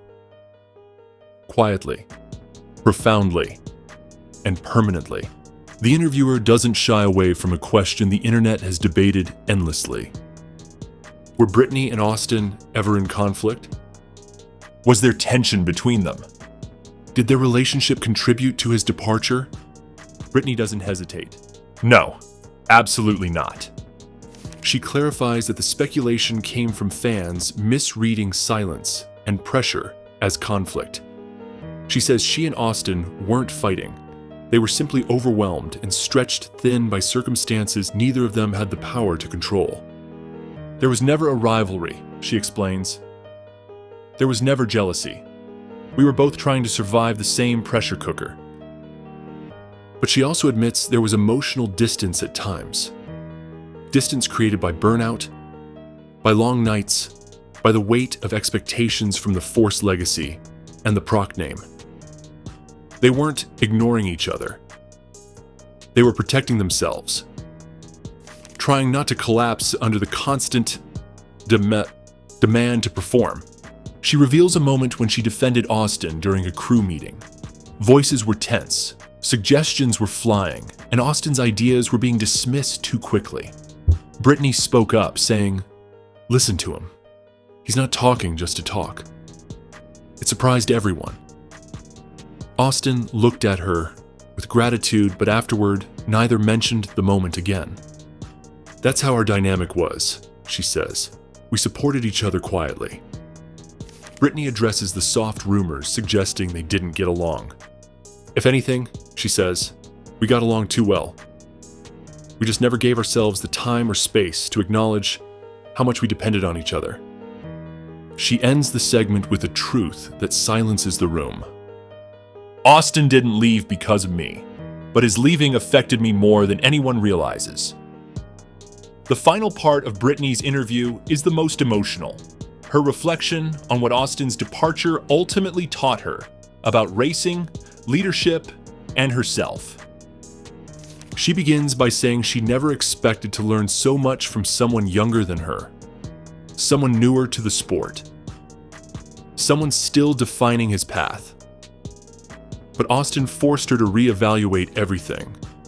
Her communication, her expectations, the way she handles pressure, and the way she supports the people around her. When he left, she admits, it exposed cracks in the system we all tried to ignore. Brittany explains that Austin's departure made her realize how vulnerable the entire JFR environment had become. Everyone was pushing so hard, chasing so much, that they forgot to check on each other. They forgot that drivers are still human, and that pressure, no matter how familiar, can still break even the strongest personalities. She says Austin taught her the importance of speaking up early, of not letting silence build walls, of asking someone if they're okay even when they pretend they are. He taught her that innovation needs room, not restriction. That leadership isn't about carrying everything alone. And that leaving doesn't always mean quitting. It sometimes means choosing survival. Losing Austin made me want to be a better teammate, Brittany says. A better communicator, a better version of myself. She reveals she still checks in on him occasionally, sending messages of support, congratulating him quietly on his milestones. They're not part of the same team anymore, but the respect is still there, unchanged, unspoken, but deeply felt. The interview closes with her final words. Austin Prock didn't just change JFR, he changed me, and I hope wherever he is, he knows that. Fade out on Brittany Force, vulnerable, honest, and forever changed by the teammate she never expected to lose. Moments ago, John Force Racing shocked the NHRA world by officially adding veteran funny car driver Paul Lee to its lineup. But behind the celebration, questions are exploding inside the team. What does this mean for Brittany Force? What does this mean for Austin Prock's future? And how will one new driver shake the entire foundation of JFR? It happened fast, so fast that even people inside John Force Racing didn't know what to make of it at first. Just after sunrise, JFR issued a short, tightly worded press release. Paul Lee was officially joining the organization. No long explanation, no quotes from drivers, no flashy rollout video. Just a sudden announcement that felt more like a tremor than a celebration. Within minutes, the NHRA world went into chaos. Reporters scrambled to interpret the move. Crew chiefs from rival teams began texting each other. Did you see this? The comment section under JFR's announcement exploded with one question repeated over and over. What does this mean for Brittany and Prock? Inside the JFR shop, the reaction was even more charged. Mechanics paused mid-task. Engineers gathered around laptops, whispering about how another veteran voice might shift the entire technical direction of the team. Some saw opportunity, a stabilizing force joining the operation. Others saw trouble, a new hierarchy forming, new alliances, new pressure points. For years, John Force Racing operated with a fragile, unmistakable balance. Brittany carried the top fuel expectations. Prock had become the rising star, the lightning rod for change. And John Force, aging but fierce, held the whole dynasty together by sheer willpower. Now, suddenly, there was a new piece in the puzzle. A veteran with experience, connections, and influence, stepping into one of the most politically complex teams in the sport. The question spreading through the pits wasn't why Paul Lee joined, it was why now ... and what this unexpected move was really setting into motion. From the outside, the timing looked strange. But inside John Force Racing, this move had been building quietly for months. John Force is a man who sees the sport differently now. Older, wiser, and painfully aware that the team he built over decades is standing at a crossroads. With Prock's uncertainty, Brittany carrying a massive competitive load, and the organization facing pressure from sponsors and performance expectations, Force needed something he hasn't needed in years: reinforcement. Paul Lee brings exactly that. Lee isn't just a driver. He's a businessman, a strategist, and someone who understands the financial and political pressures of high-level NHRA competition. He's survived team collapses, rebuilt from scratch, and emerged with a reputation for calm leadership. In the eyes of Force, that stability matters now more than ever. But there's more beneath the surface. Insiders say Force has been quietly searching for someone who could help shoulder the team's operational and emotional weight. With the NHRA landscape becoming tougher, rising costs, sponsor volatility, new technical demands, Force can no longer run JFR by sheer force of personality. He needs structure. He needs someone who can step into a leadership role without threatening his legacy. Paul Lee fits that role perfectly. Experienced enough to earn respect. Diplomatic enough to avoid internal conflict. Independent enough not to be seen as Force's puppet. Strong enough to push when necessary. Force didn't bring Lee in for publicity. He brought him in for survival. And that's why the timing is so important. JFR has been on unstable ground since Proc's departure, and Brittany, no matter how talented, cannot hold the entire organization together alone. Force knows the next chapter of JFR cannot look like the last. Adding Paul Lee isn't just a roster move. It's Force admitting, quietly, that the team needs new energy to stay alive. Before Paul Lee entered the picture, JFR was walking a razor's edge. Brittany Force stood at the front of the organization, its most proven champion since John himself. But the pressure on her had intensified dramatically. Proc's departure left a hole not just in performance, but in momentum. Sponsors asked questions. Crew members wondered whether the team was moving forward or simply holding on. Meanwhile, John Force's role had been shifting. He's still the emotional core of the organization, but he's no longer the relentless, hands-on leader he once was. Age, health scares, and the natural cycles of the sport have forced him into more of a mentorship position, which leaves a leadership vacuum the team hasn't fully adjusted to. The crew chiefs? They felt the strain. The technical staff? Pulled in two directions, staying loyal to Force's methods while trying to implement modern efficiency. The atmosphere at JFR became a mix of pride, uncertainty, and quiet worry. Then came the biggest problem: identity. For decades, JFR had a clear one: John's fire, John's charisma, John's relentless drive. But with John stepping back, Brittany focused entirely on her performance. And Proc stepping away from the team entirely, JFR suddenly looked like a dynasty without its architect. Sponsors wanted answers. Fans wanted clarity. The NHRA community sensed instability. That was the landscape Paul Lee walked into. A legendary team. Still powerful, still respected, but clearly at a crossroads, drifting without the unified direction it once had. And the moment he arrived, everyone inside that shop felt the shift. A new presence had entered the room, calm, steady, and experienced. The question wasn't whether JFR needed someone like Paul Lee. The question was what his arrival would force the rest of the team to confront. John Force Racing has always been built around one gravitational center: John himself. Even as he stepped back, his influence remained the foundation that every decision rested on. Brittany's team, Proc's team, sponsorship negotiations, crew chief strategies, all of it traced back to the Force philosophy. But Paul Lee's arrival changes that instantly.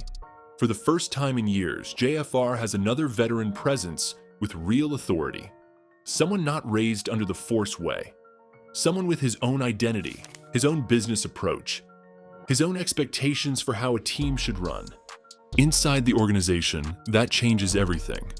Suddenly, crew chiefs who once answered exclusively to Force now have another voice in their ear. Engineers now have a second senior viewpoint, someone who may advocate for different testing priorities or more aggressive development plans. Even the marketing and sponsorship teams see a new dynamic unfolding. Paul Lee isn't just a driver, he's an influential figure with deep industry ties. And that creates friction, not hostile friction, strategic friction, because leadership is no longer singular. Brittany's camp may feel pressured to adapt or defend their current path. Proc's former crew members, still lingering around the shop, wonder if Lee will take over roles they expected to fill. Force himself now balances being both a mentor and a referee. Then there's the biggest shift of all. Paul Lee represents the future in a way that John Force no longer can. And everyone inside JFR knows it. Some welcome that shift. Some fear it. Some quietly resent having another decision-maker in the room. But regardless of how anyone feels, the reality is this. With Paul Lee's arrival, JFR is no longer a single-voice command structure. It is a team with two leaders, one legendary, one emerging, and the entire organization must now recalibrate. Because when the hierarchy shifts, loyalties shift. When the leadership changes, expectations change. And when a new veteran walks in, the entire team must decide who they are going to follow next. For Brittany Force, Paul Lee's arrival is more than a roster change. It's a shift in the emotional and strategic weight she's carried ever since her father stepped back. As the primary championship contender at JFR, Brittany has been the anchor of the organization, the steady force, no pun intended, keeping the team relevant and competitive while the rest of the structure wobbled around her. But Paul Lee's presence complicates her role. On one hand, he brings experience and leadership, something Brittany has desperately needed since Proc's departure left her as the team's lone rising pillar. On the other hand, he introduces a new dynamic. Another senior driver who commands attention, influence, and decision-making power. Brittany has spent years developing trust with her crew chiefs, her tuners, and the internal engineering group. Now those same people may seek input from Paul Lee, intentionally or not. It isn't disloyalty, it's natural. A new veteran voice changes how people think, how they collaborate, and how they envision the future. Then there's the pressure. Sponsors may now split focus. Media may shift storylines.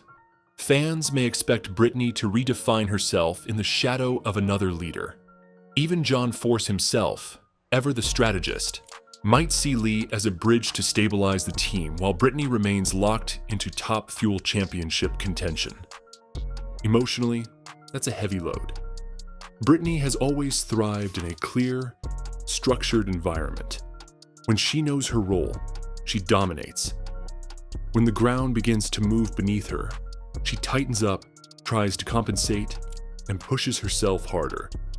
Paul Lee's arrival forces her to redefine her identity inside JFR. Is she the face of the team? Is she now sharing that role?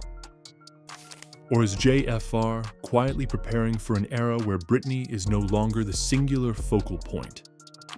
None of these questions weaken her legacy, but they dramatically change the world she competes in.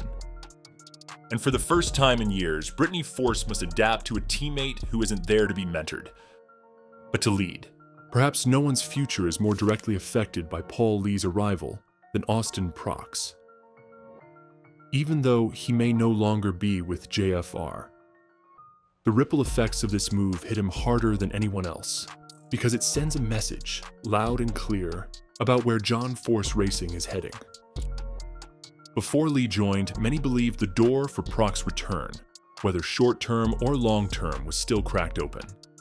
Proc is young, talented, fiery, and deeply connected to the team's history. Fans have always assumed that one day, he and Brittany would be the dual pillars of the JFR dynasty. But Paul Lee changes that narrative.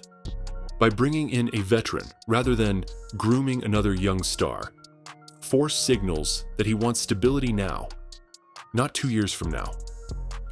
Sponsors who once angled for Proc's return may now see Lee as a safer investment. And from a competitive standpoint, adding Lee may mean fewer resources to support a Proc comeback. Even more telling, Paul Lee's business background. For a team battling financial strain behind the scenes, Lee isn't just a driver. He's someone who can help stabilize the organization off track. That's something Proc cannot offer, no matter how strong his performance on the strip. Then there's the emotional angle. Proc and Force have had a roller coaster relationship. Respect, tension, admiration, frustration. Lee's arrival may indicate that Force is finished waiting for Proc's situation to sort itself out. That he's building a future that doesn't depend on Proc returning at all. Of course, some insiders speculate the opposite. That Lee's arrival may create a more structured, stable environment. One Proc could rejoin later without the internal chaos that pushed him away. But that would require JFR to keep a seat open. And Lee's arrival suggests seats may now be scarce. In short, Paul Lee doesn't close the door on Austin Proc. He forces Proc to knock louder, and sooner, if he wants back in. In every major racing organization, the real story never starts on the track. It starts in the shop. And inside John Force Racing, Paul Lee's arrival has hit each department differently. The funny car crew, already stretched thin, sees Lee as a stabilizing force. Some believe he'll reduce the emotional volatility that's hit the team over the past 2 seasons. Others worry he'll influence technical direction before they've even finished evaluating their current setup. The Top Fuel team, on the other hand, feels tension. Brittany's crew has enjoyed being the central focus of JFR's competitive efforts. With Lee stepping in, they fear resources, time, testing, personnel may shift his direction. Even small reallocations change outcomes in NHRA racing. And Brittany's camp knows it. Crew chiefs are the most cautious. A new senior driver always shifts loyalties. Conversations change tone. Meetings take longer. Strategy feels more political.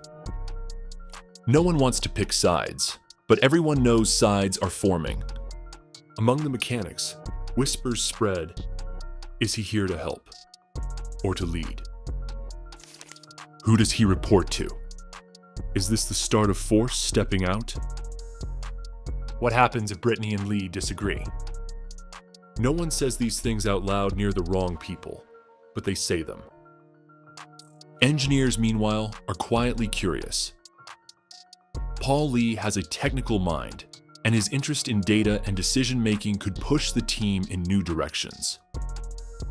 But innovation always comes with tension, and some fear too many voices will cause instability in tuning decisions. And through all of it, one truth hangs in the air. Paul Lee didn't join JFR to blend in. He joined to make an impact, and inside a team already struggling to define its new identity. That impact is felt immediately. Behind every NHRA team stands a network of sponsors, investors, and corporate partners. And for John Force Racing, the addition of Paul Lee triggered an immediate wave of boardroom activity. Sponsors don't like surprises. They love stability, predictability, and a clear vision. And Lee's arrival, while exciting, introduces questions they expect answered quickly. First, sponsorship allocation. For years, Brittany Force and Austin Proc were the faces of JFR's future. Proc's departure disrupted that balance, and Brittany became the primary promotional driver. Now, with Lee entering the lineup, sponsors must recalibrate their focus. Who gets priority in advertising campaigns? Whose car becomes the featured asset at corporate events? How does Lee's presence affect ongoing negotiations? Second, financial expectations. Paul Lee isn't just a veteran. He's a businessman with deep industry ties. Sponsors know that when someone like him joins a team, he brings influence. They expect him to participate in meetings, in strategic direction, and in shaping long-term partnerships. That shifts the internal dynamics. Brittany is no longer the sole voice representing the future. Third, brand messaging. JFR has always been marketed as a dynasty led by the Force family. Now, Lee becomes part of that public identity. Marketers must adjust messaging to incorporate a new storyline. Legacy meets transition. Some sponsors welcome that narrative. Others worry it complicates what was once a clean, family-driven brand. Finally, long-term investment. Some partners see Lee's arrival as a positive sign, evidence that JFR is building for longevity beyond John's eventual retirement. Others interpret it as a signal that internal restructuring is underway, and they want to know what that means for their involvement. With every email, phone call, and private meeting, one thing becomes clear. Paul Lee's addition isn't just a racing move, it's a business move. One that forces every sponsor and investor to reevaluate their position within JFR. And in NHRA, business pressure often drives team direction more than performance ever could. Whenever John Force makes a move this significant, the NHRA world immediately shifts to one question: what is he planning? And Paul Lee's addition has ignited more speculation than any JFR decision in years. Some insiders believe this is Force's first major step towards succession planning. At 75, with health scares and a more limited racing schedule, he knows the team cannot rely on him forever. Bringing in another veteran leader gives JFR stability for a future where Force is less involved, or not involved at all. Others insist this is Force doubling down, not stepping aside. They see Lee as someone who can help Force re-establish control after a turbulent period. With Proc gone, Brittany carrying heavy expectations, and other teams gaining strength, Force may be fortifying the walls before a final championship push. Then there's the controversial theory that Paul Lee could become the long-term organizational leader, the bridge between Force's legacy and the next generation of JFR. He has business experience, a calm demeanor, and credibility across the NHRA paddock. Some believe Force trusts Lee more than he trusts the idea of handing the reins solely to family. Another rumor suggests Force is preparing for a complete restructuring of JFR, a new hierarchy, new technical leadership, possibly even new car assignments. A veteran addition often precedes major internal reorganization. But the one theory gaining the most traction is also the most emotional. John Force is preparing for the day he can no longer lead JFR, and he refuses to leave his team unprotected. Paul Lee, in this scenario, isn't a replacement. He's a safeguard. And that idea resonates with people who know Force's history. He built JFR from nothing. He clawed his way through financial collapse, injuries, rivalries, and personal loss. He won't let the team fade because of time. Whatever Force intends, one thing is certain. Paul Lee's arrival means the next chapter of John Force racing has already begun. As the dust settles and the NHRA world absorbs the impact of Paul Lee's arrival, one truth becomes impossible to ignore. John Force racing is changing. Not slowly, not subtly, dramatically. Brittany Force must now navigate a more complex leadership structure, sharing influence while still carrying championship expectations.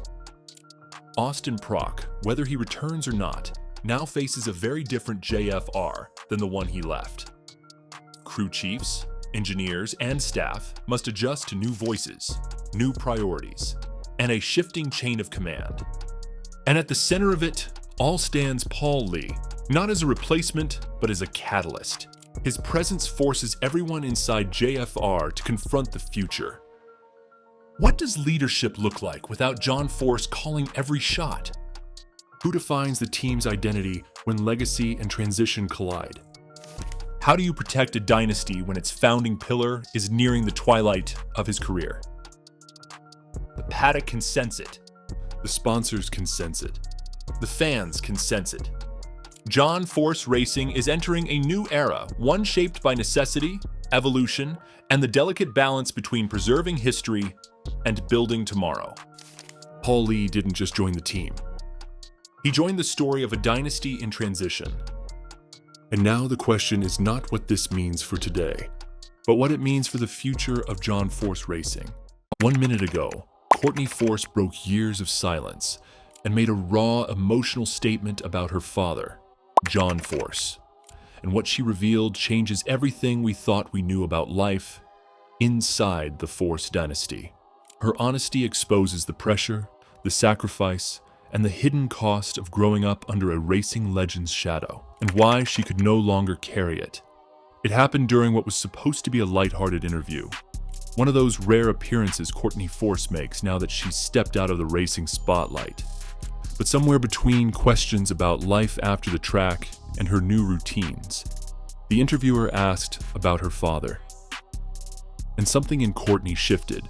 Her smile faded, her posture changed. She took a long breath, the kind that signals a truth someone has carried far too long. Then she said the sentence that made the racing world stop. People see the legend, but they don't understand what it's like to grow up under the weight of that legend. The room fell silent. The interviewer froze, and fans watching the live stream watched Courtney Force open up in a way she never had. Not in press conferences, not in documentaries, not even in the emotional interviews after her retirement. Courtney explained that this wasn't about criticizing her father. It wasn't anger, resentment, or blame. It was honesty.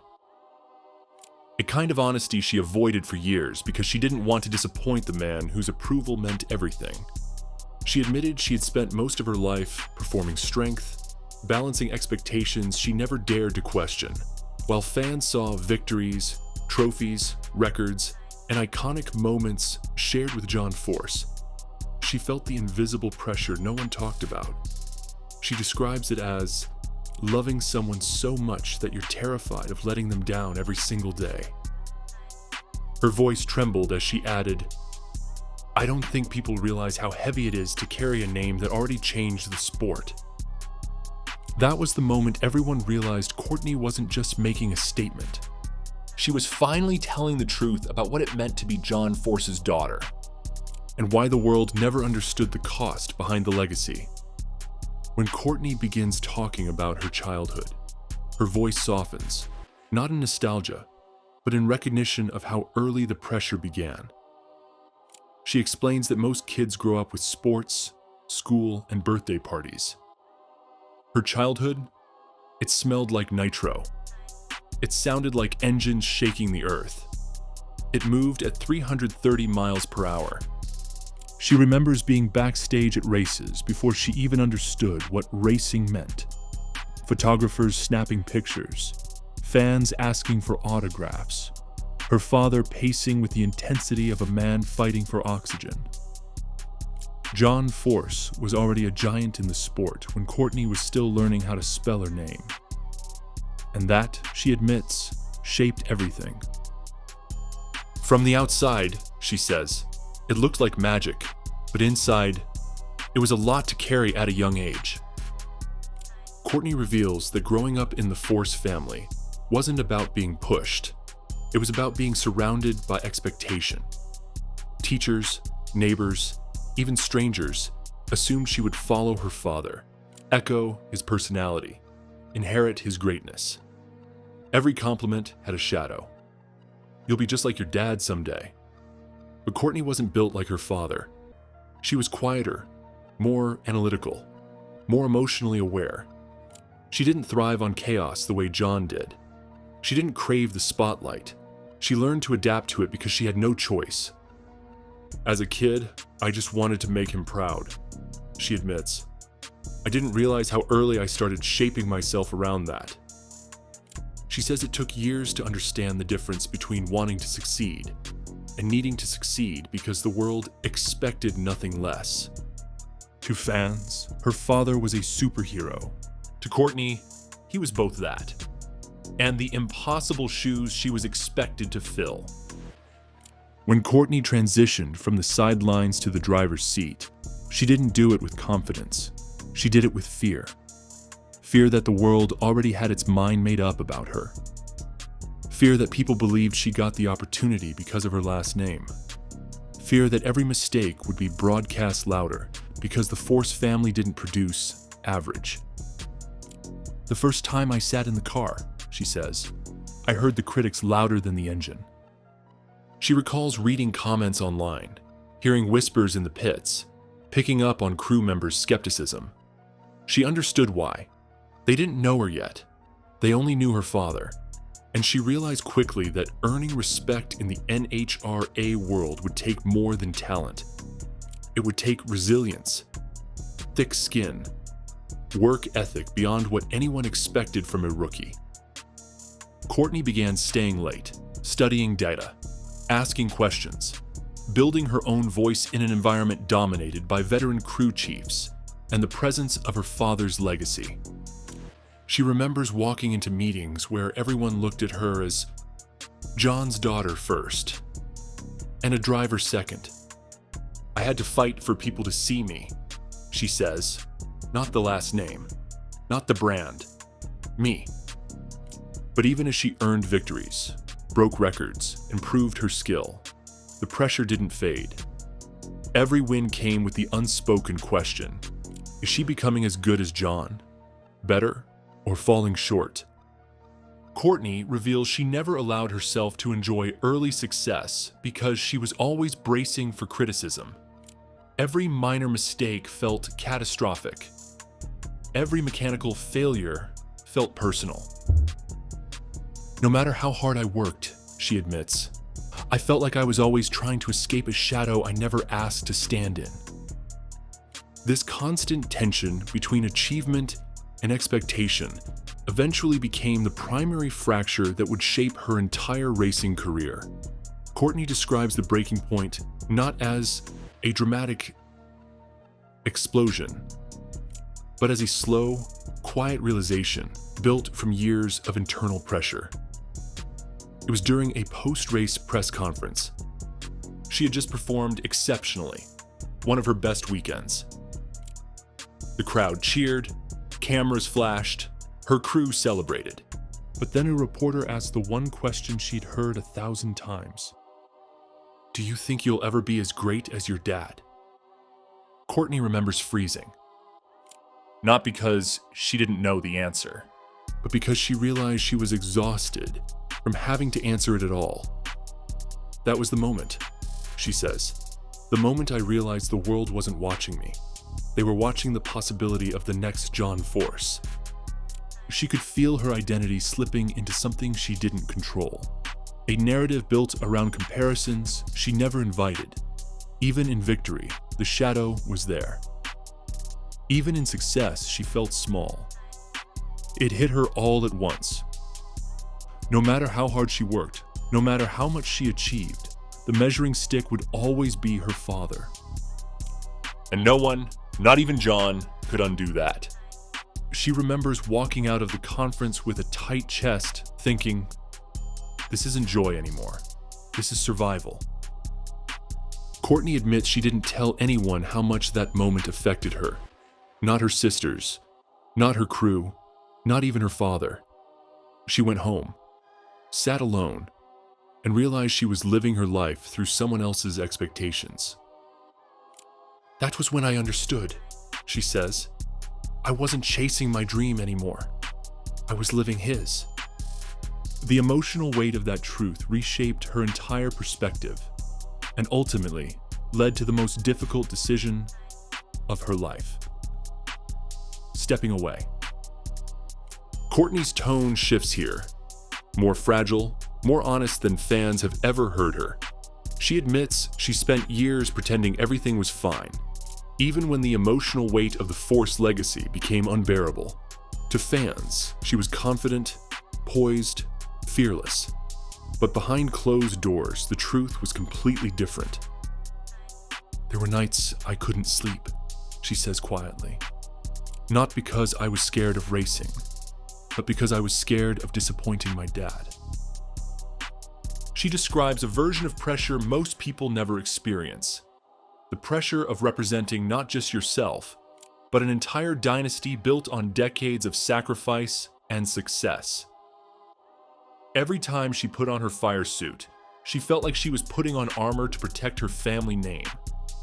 Even small mistakes, slipping the clutch, reacting late, drifting on a run, felt catastrophic because she knew people weren't just judging Courtney Force, the driver.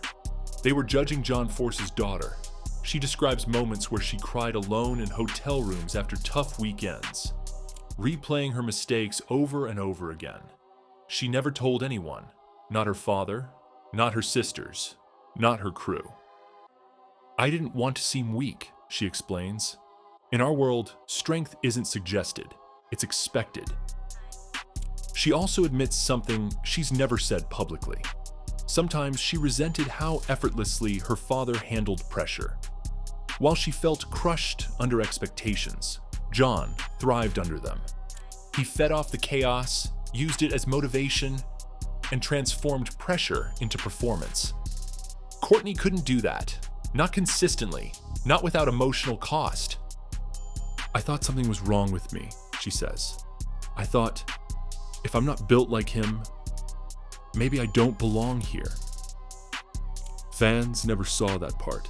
They saw the victories, the smiles, the trophy photos, but they never saw the quiet battles Courtney fought within herself.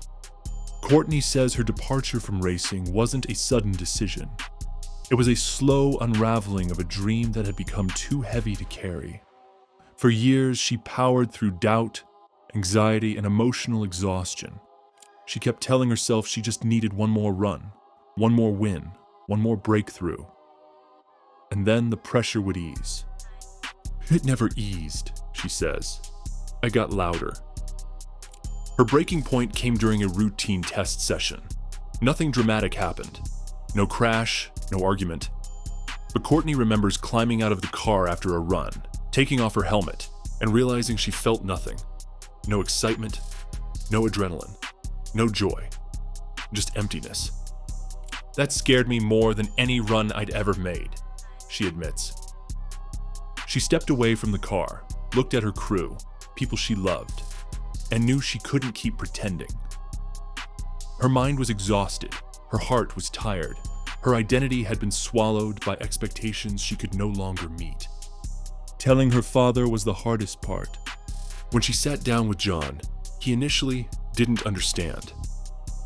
Racing was his oxygen, his purpose, his life.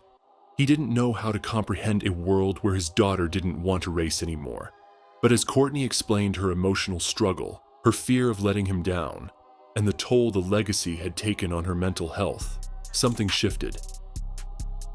It wasn't anger, she recalls. It was heartbreak. She says John realized, maybe for the first time, that the pressure he survived wasn't something everyone could, or should, absorb. Courtney didn't quit racing. She saved herself from losing who she was. And in doing so, she began healing her relationship with the sport and with her father. Courtney says the conversation that followed her retirement announcement is one she will never forget. It wasn't public. There were no cameras, no statements, no PR scripts.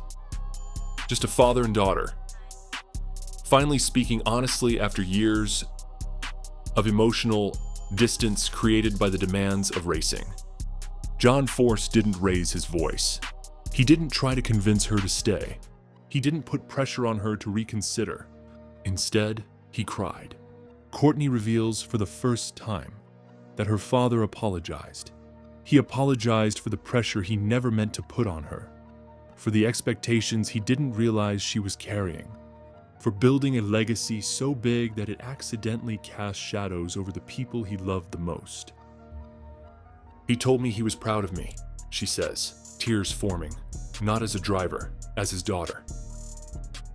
This was the moment everything changed. For the first time, Courtney felt like John saw her, not the potential champion he hoped she'd become, not the extension of his legacy, not the symbol of forced dominance. Just his child, needing support instead of expectations. I realized then that his legacy wasn't supposed to be a burden. She says, it was just his way of loving the sport and us. Stepping away didn't disappoint John. It opened a door to a deeper relationship they never had time to build during the racing years.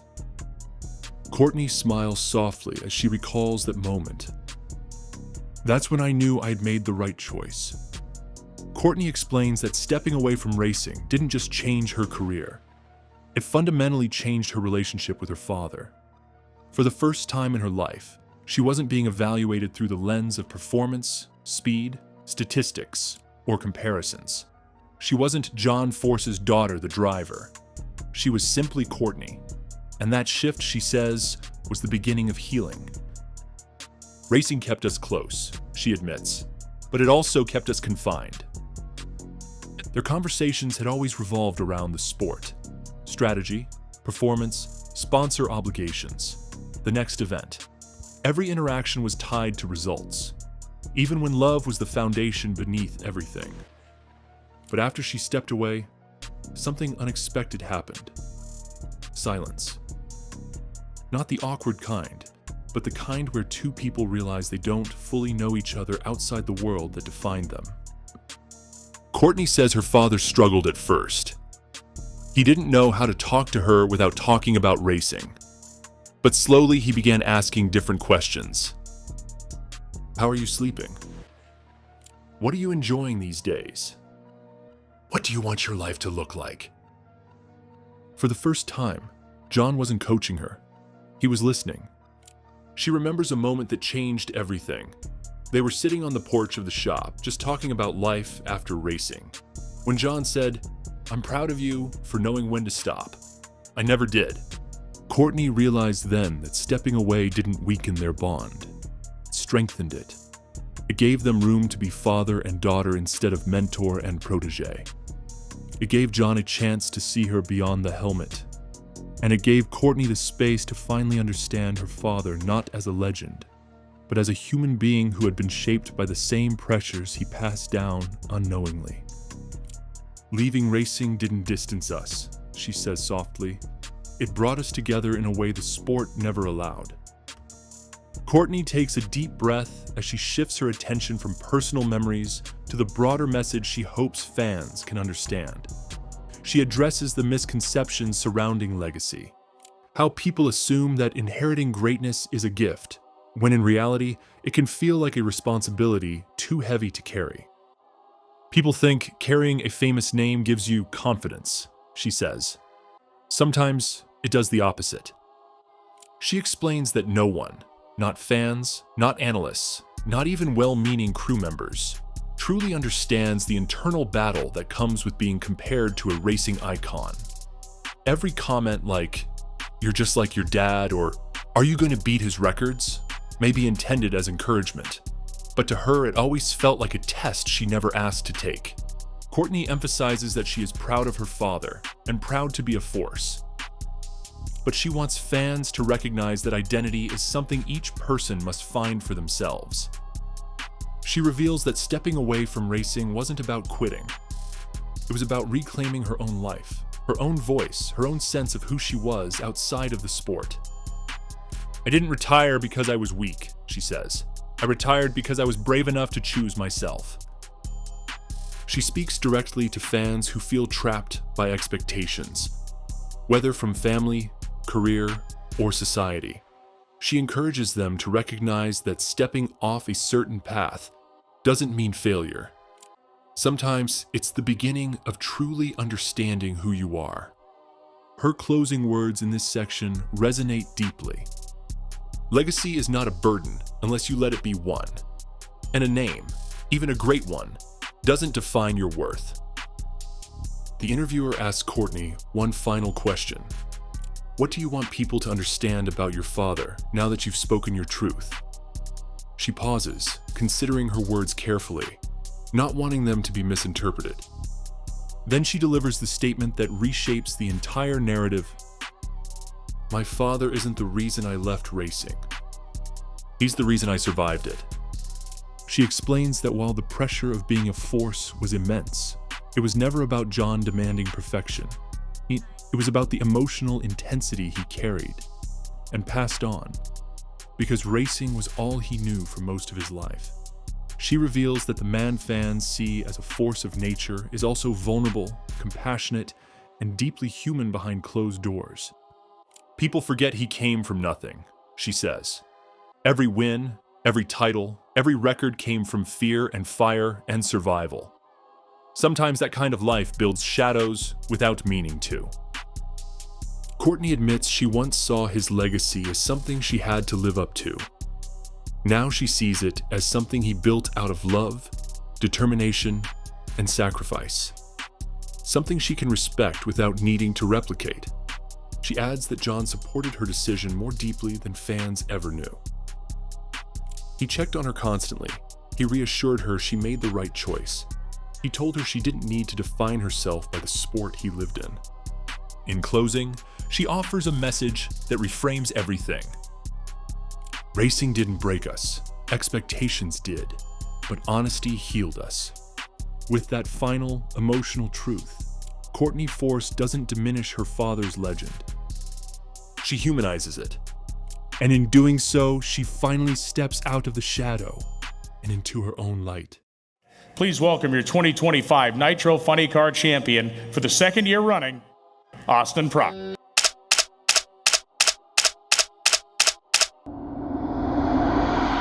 1 minute ago, investigators searching Austin Prock's private garage uncovered items no one expected, documents, prototype components, and confidential racing notes that raised serious questions about his sudden departure from JFR. Authorities weren't prepared for what they found, and neither was John Force. It started quietly, no sirens, no commotion. Just two unmarked vehicles pulling up to a beige garage on the outskirts of Brownsburg. Neighbors said investigators arrived just after sunrise, responding to what they described as a routine check. But the moment the officers stepped inside Austin Prock's private workshop, the tone shifted instantly. This wasn't a messy racer's garage filled with spare parts and half-finished projects. This was something far more deliberate. The lights flicked on, revealing a space organized with surgical precision. Tool chests aligned perfectly, workbenches spotless, crates stacked and labeled, binders arranged alphabetically. Investigators expected clutter. Instead, they found a workspace that looked less like a hobby shop and more like a laboratory. But the real shock came seconds later. On the center table were documents stamped confidential. Blueprints rolled tightly with color-coded tabs and sealed containers marked with cryptic labels referencing prototype systems and tuning maps. Some items appeared untouched. Others looked like they'd been inspected recently, maybe even overnight. Nothing illegal. Nothing stolen at first glance. Yet everything felt like it shouldn't have been there. One investigator whispered, "Why would a driver have this?"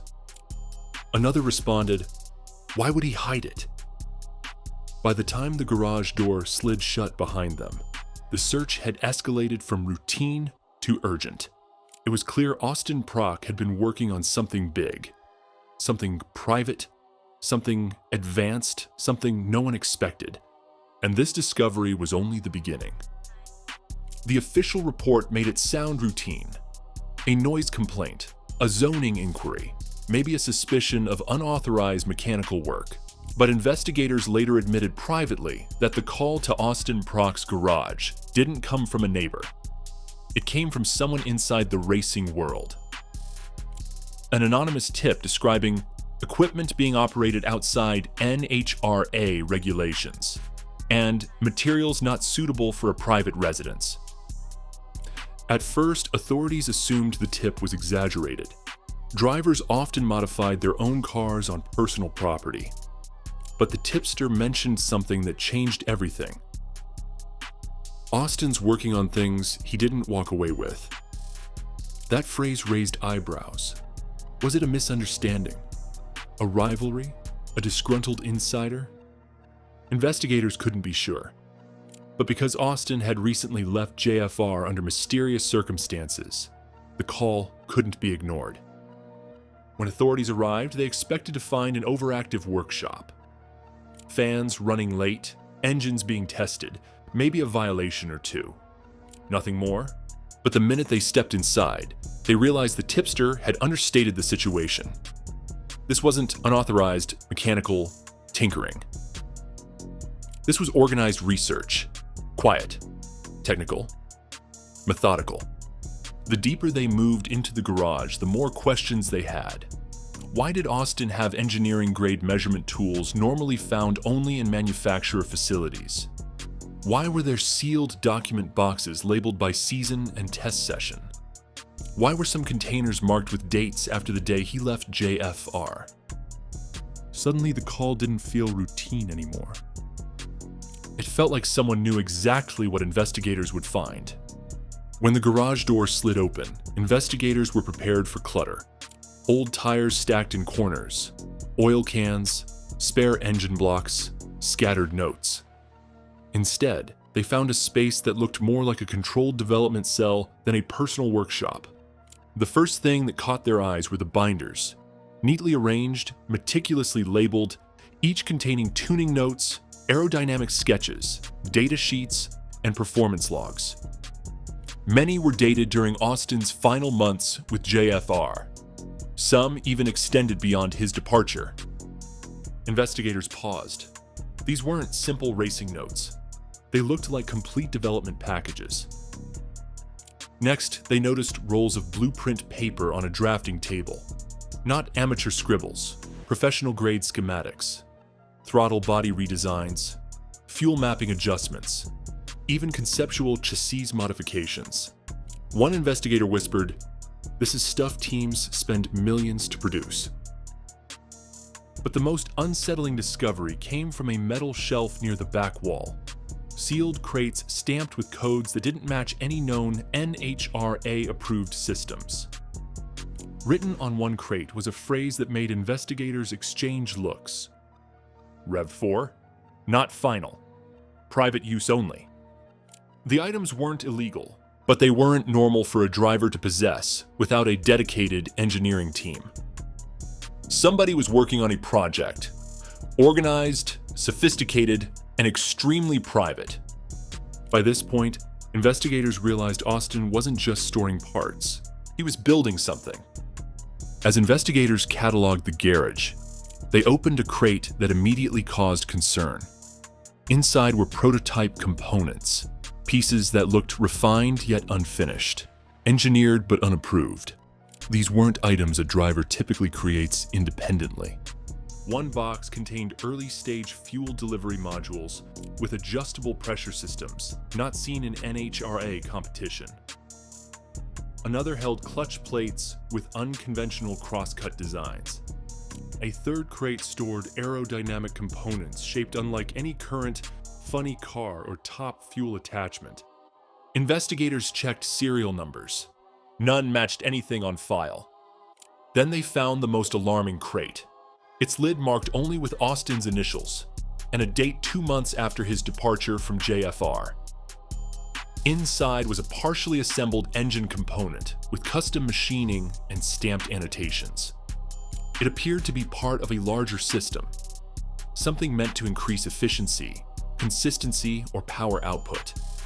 One investigator muttered, "This is R&D, but whose?" Nothing inside the garage broke laws, but everything inside it broke expectations. Drivers don't have access to this level of engineering unless they're backed by a team. So who helped him? Who funded this?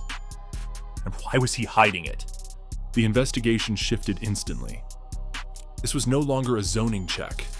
It was an inquiry into whether Austin Prock had been preparing for something outside the public eye. Something that might explain exactly why he walked away from JFR. While the prototype parts were concerning, the handwritten notebooks found beside them raised even more questions. Investigators discovered a stack of yellow legal pads, engineering graph paper, and leather-bound journals. all filled with Austin Prock's distinct handwriting. At first glance, the notes appeared to be typical driver feedback. Lap, consistency issues, fuel curve adjustments, clutch timing observations. But as investigators flipped deeper into the pages, the tone shifted dramatically. Austin had documented months of frustration, entries describing disagreements with crew chiefs, repeated conversations he felt were ignored, and subtle comments about being boxed in creatively. Several pages were nearly therapeutic, written late at night, the handwriting uneven.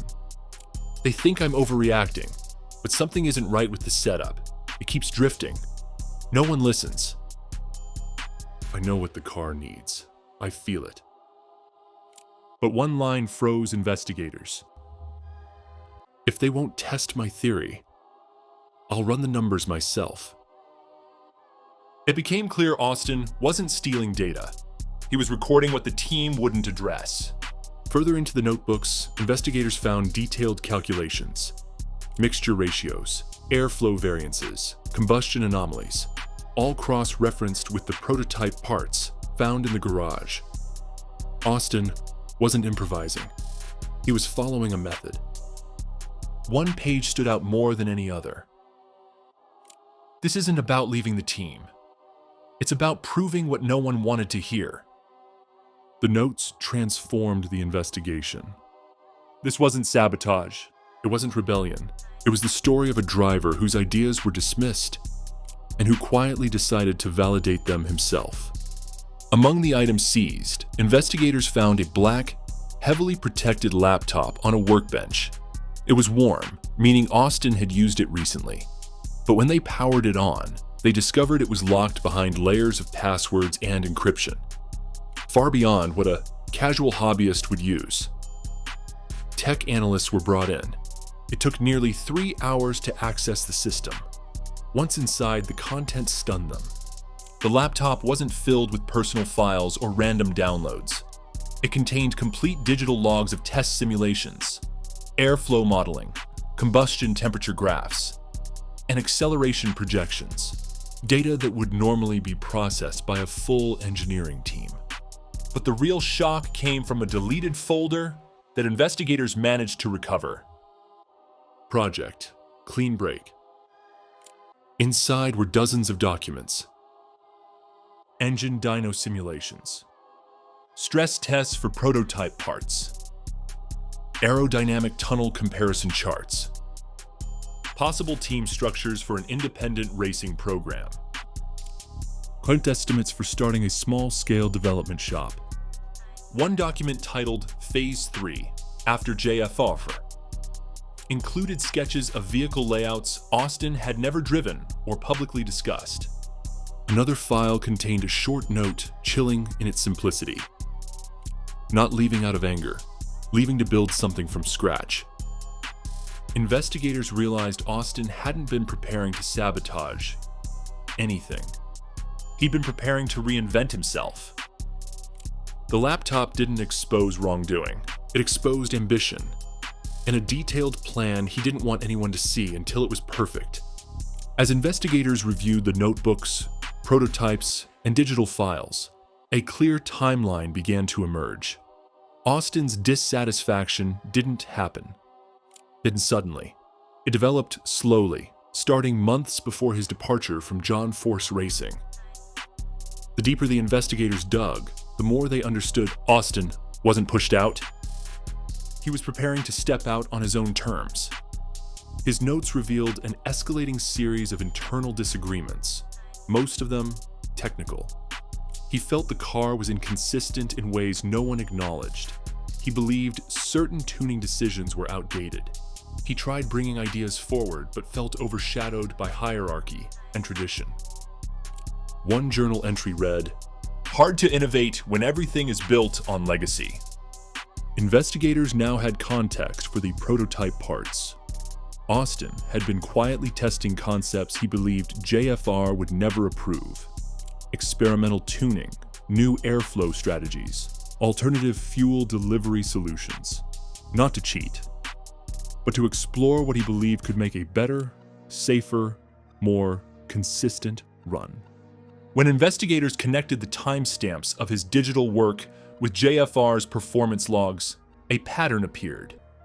Austin ran simulations on nights after difficult race weekends, when he felt ignored or dismissed. The blueprint folder dated after his departure clearly proved he wasn't trying to hurt JFR. He was trying to rebuild his identity without them. A clean break, a fresh direction. What investigators uncovered was not evidence of misconduct, but evidence of a young driver quietly suffocating under the weight of tradition, pressure, and unspoken expectations. And the deeper they looked, the clearer the truth became. Austin didn't leave JFR because he wanted distance. He left because he needed freedom. When investigators briefed JFR about the contents of Austin's garage, the reaction inside the team was immediate and emotional, but no one was more shaken than John Force himself. The report didn't accuse Austin of wrongdoing, yet the level of detail, planning, and experimentation found in his garage landed like a punch to the chest. John admitted to investigators that he had no idea Austin had been working this extensively behind the scenes. He knew the young driver was frustrated at times, felt unheard in certain meetings, and wanted more control over tuning decisions. But he never imagined Austin was building full simulations, prototypes, and independent designs. "He didn't tell me," John said it quietly. "I wish he did. I would have listened." His voice cracked when he saw photos of the handwritten notes describing stress, being ignored, and feeling boxed into a system built around legacy. Investigators later said John looked less like a team owner being updated, and more like a father realizing he had missed signs of his son's struggles. What hit him hardest was discovering the clean break folder. "This wasn't betrayal," John murmured. "This was a kid trying to breathe." John defended Austin fiercely. He didn't accuse him of disloyalty or misconduct. Instead, he expressed regret. Regret that he hadn't been more available, more attentive, more willing to let the young driver express himself creatively. He told investigators, "Austin didn't leave because he wanted out of racing. He left because he needed a place he could grow. And I didn't give him that." It was the most honest reflection John had made since Austin's departure. And for the first time, the emotional gap between them became painfully clear. After days of reviewing documents, interviewing personnel, and analyzing the items collected from the garage, investigators reached a clear and definitive conclusion. Austin Prock had committed no crime. Nothing in the garage constituted theft, sabotage, or unauthorized possession of proprietary technology. Everything they found, notes, prototypes, simulations, belonged to Austin. His ideas, his handwriting, his personal conceptual work. What investigators did conclude, however, was that Austin had spent months quietly building the foundation of something bigger. An independent vision for what the next generation of racing could look like. They found no evidence that he intended to use the prototypes maliciously or commercially. Instead, everything pointed toward Austin, trying to understand problems he felt were never addressed within JFR. One investigator summarized it best in his report. Prock wasn't developing competitive secrets. He was developing personal clarity. The case was closed without further action. No legal consequences, no sanctions, no claims filed by JFR. But the findings created a ripple effect in the racing community. Fans questioned whether Austin had been underestimated. Teams wondered what he might be planning next. And insiders privately admitted, someone with this level of technical curiosity and independence doesn't just disappear into the background. Austin hadn't left JFR out of conflict. He left because he had a vision too big to fit inside walls built for someone else. In their final sweep of the garage, investigators opened one last blueprint tube. Long, heavy, sealed with black electrical tape. Inside was a set of documents that immediately stood out from everything else discovered. At the top, written in bold ink, were 3 letters, a P1, Austin Proc's initials, and beneath them, a subtitle, Concept Platform, Personal Project. The blueprints were stunning. Not replicas, not modified JFR designs, not borrowed technology. They were original. A fully conceptualized race platform Austin had been quietly developing. An engine configuration, an aerodynamic package, fuel mapping concepts, and chassis modifications unlike anything he had ever competed in. The designs were incomplete but bold, risky, innovative. The kind of ideas young engineers dream of testing but rarely get the chance to explore. This was not rebellion. This was creation. Investigators realized the truth. Austin wasn't hiding stolen technology. He was hiding his potential. He wasn't preparing to undermine JFR. He was preparing to build something that reflected his own identity as both a driver and an innovator. One line at the bottom of the blueprint captured the entire story. Someday, I'll build the car that finally makes sense. When investigators closed the search, they understood something John Force would later admit. Austin Proc didn't walk away from JFR because of conflict, disrespect, or failure. He walked away because he was evolving, and evolution rarely fits within the boundaries of tradition. In the end, the garage didn't reveal scandal. It revealed purpose.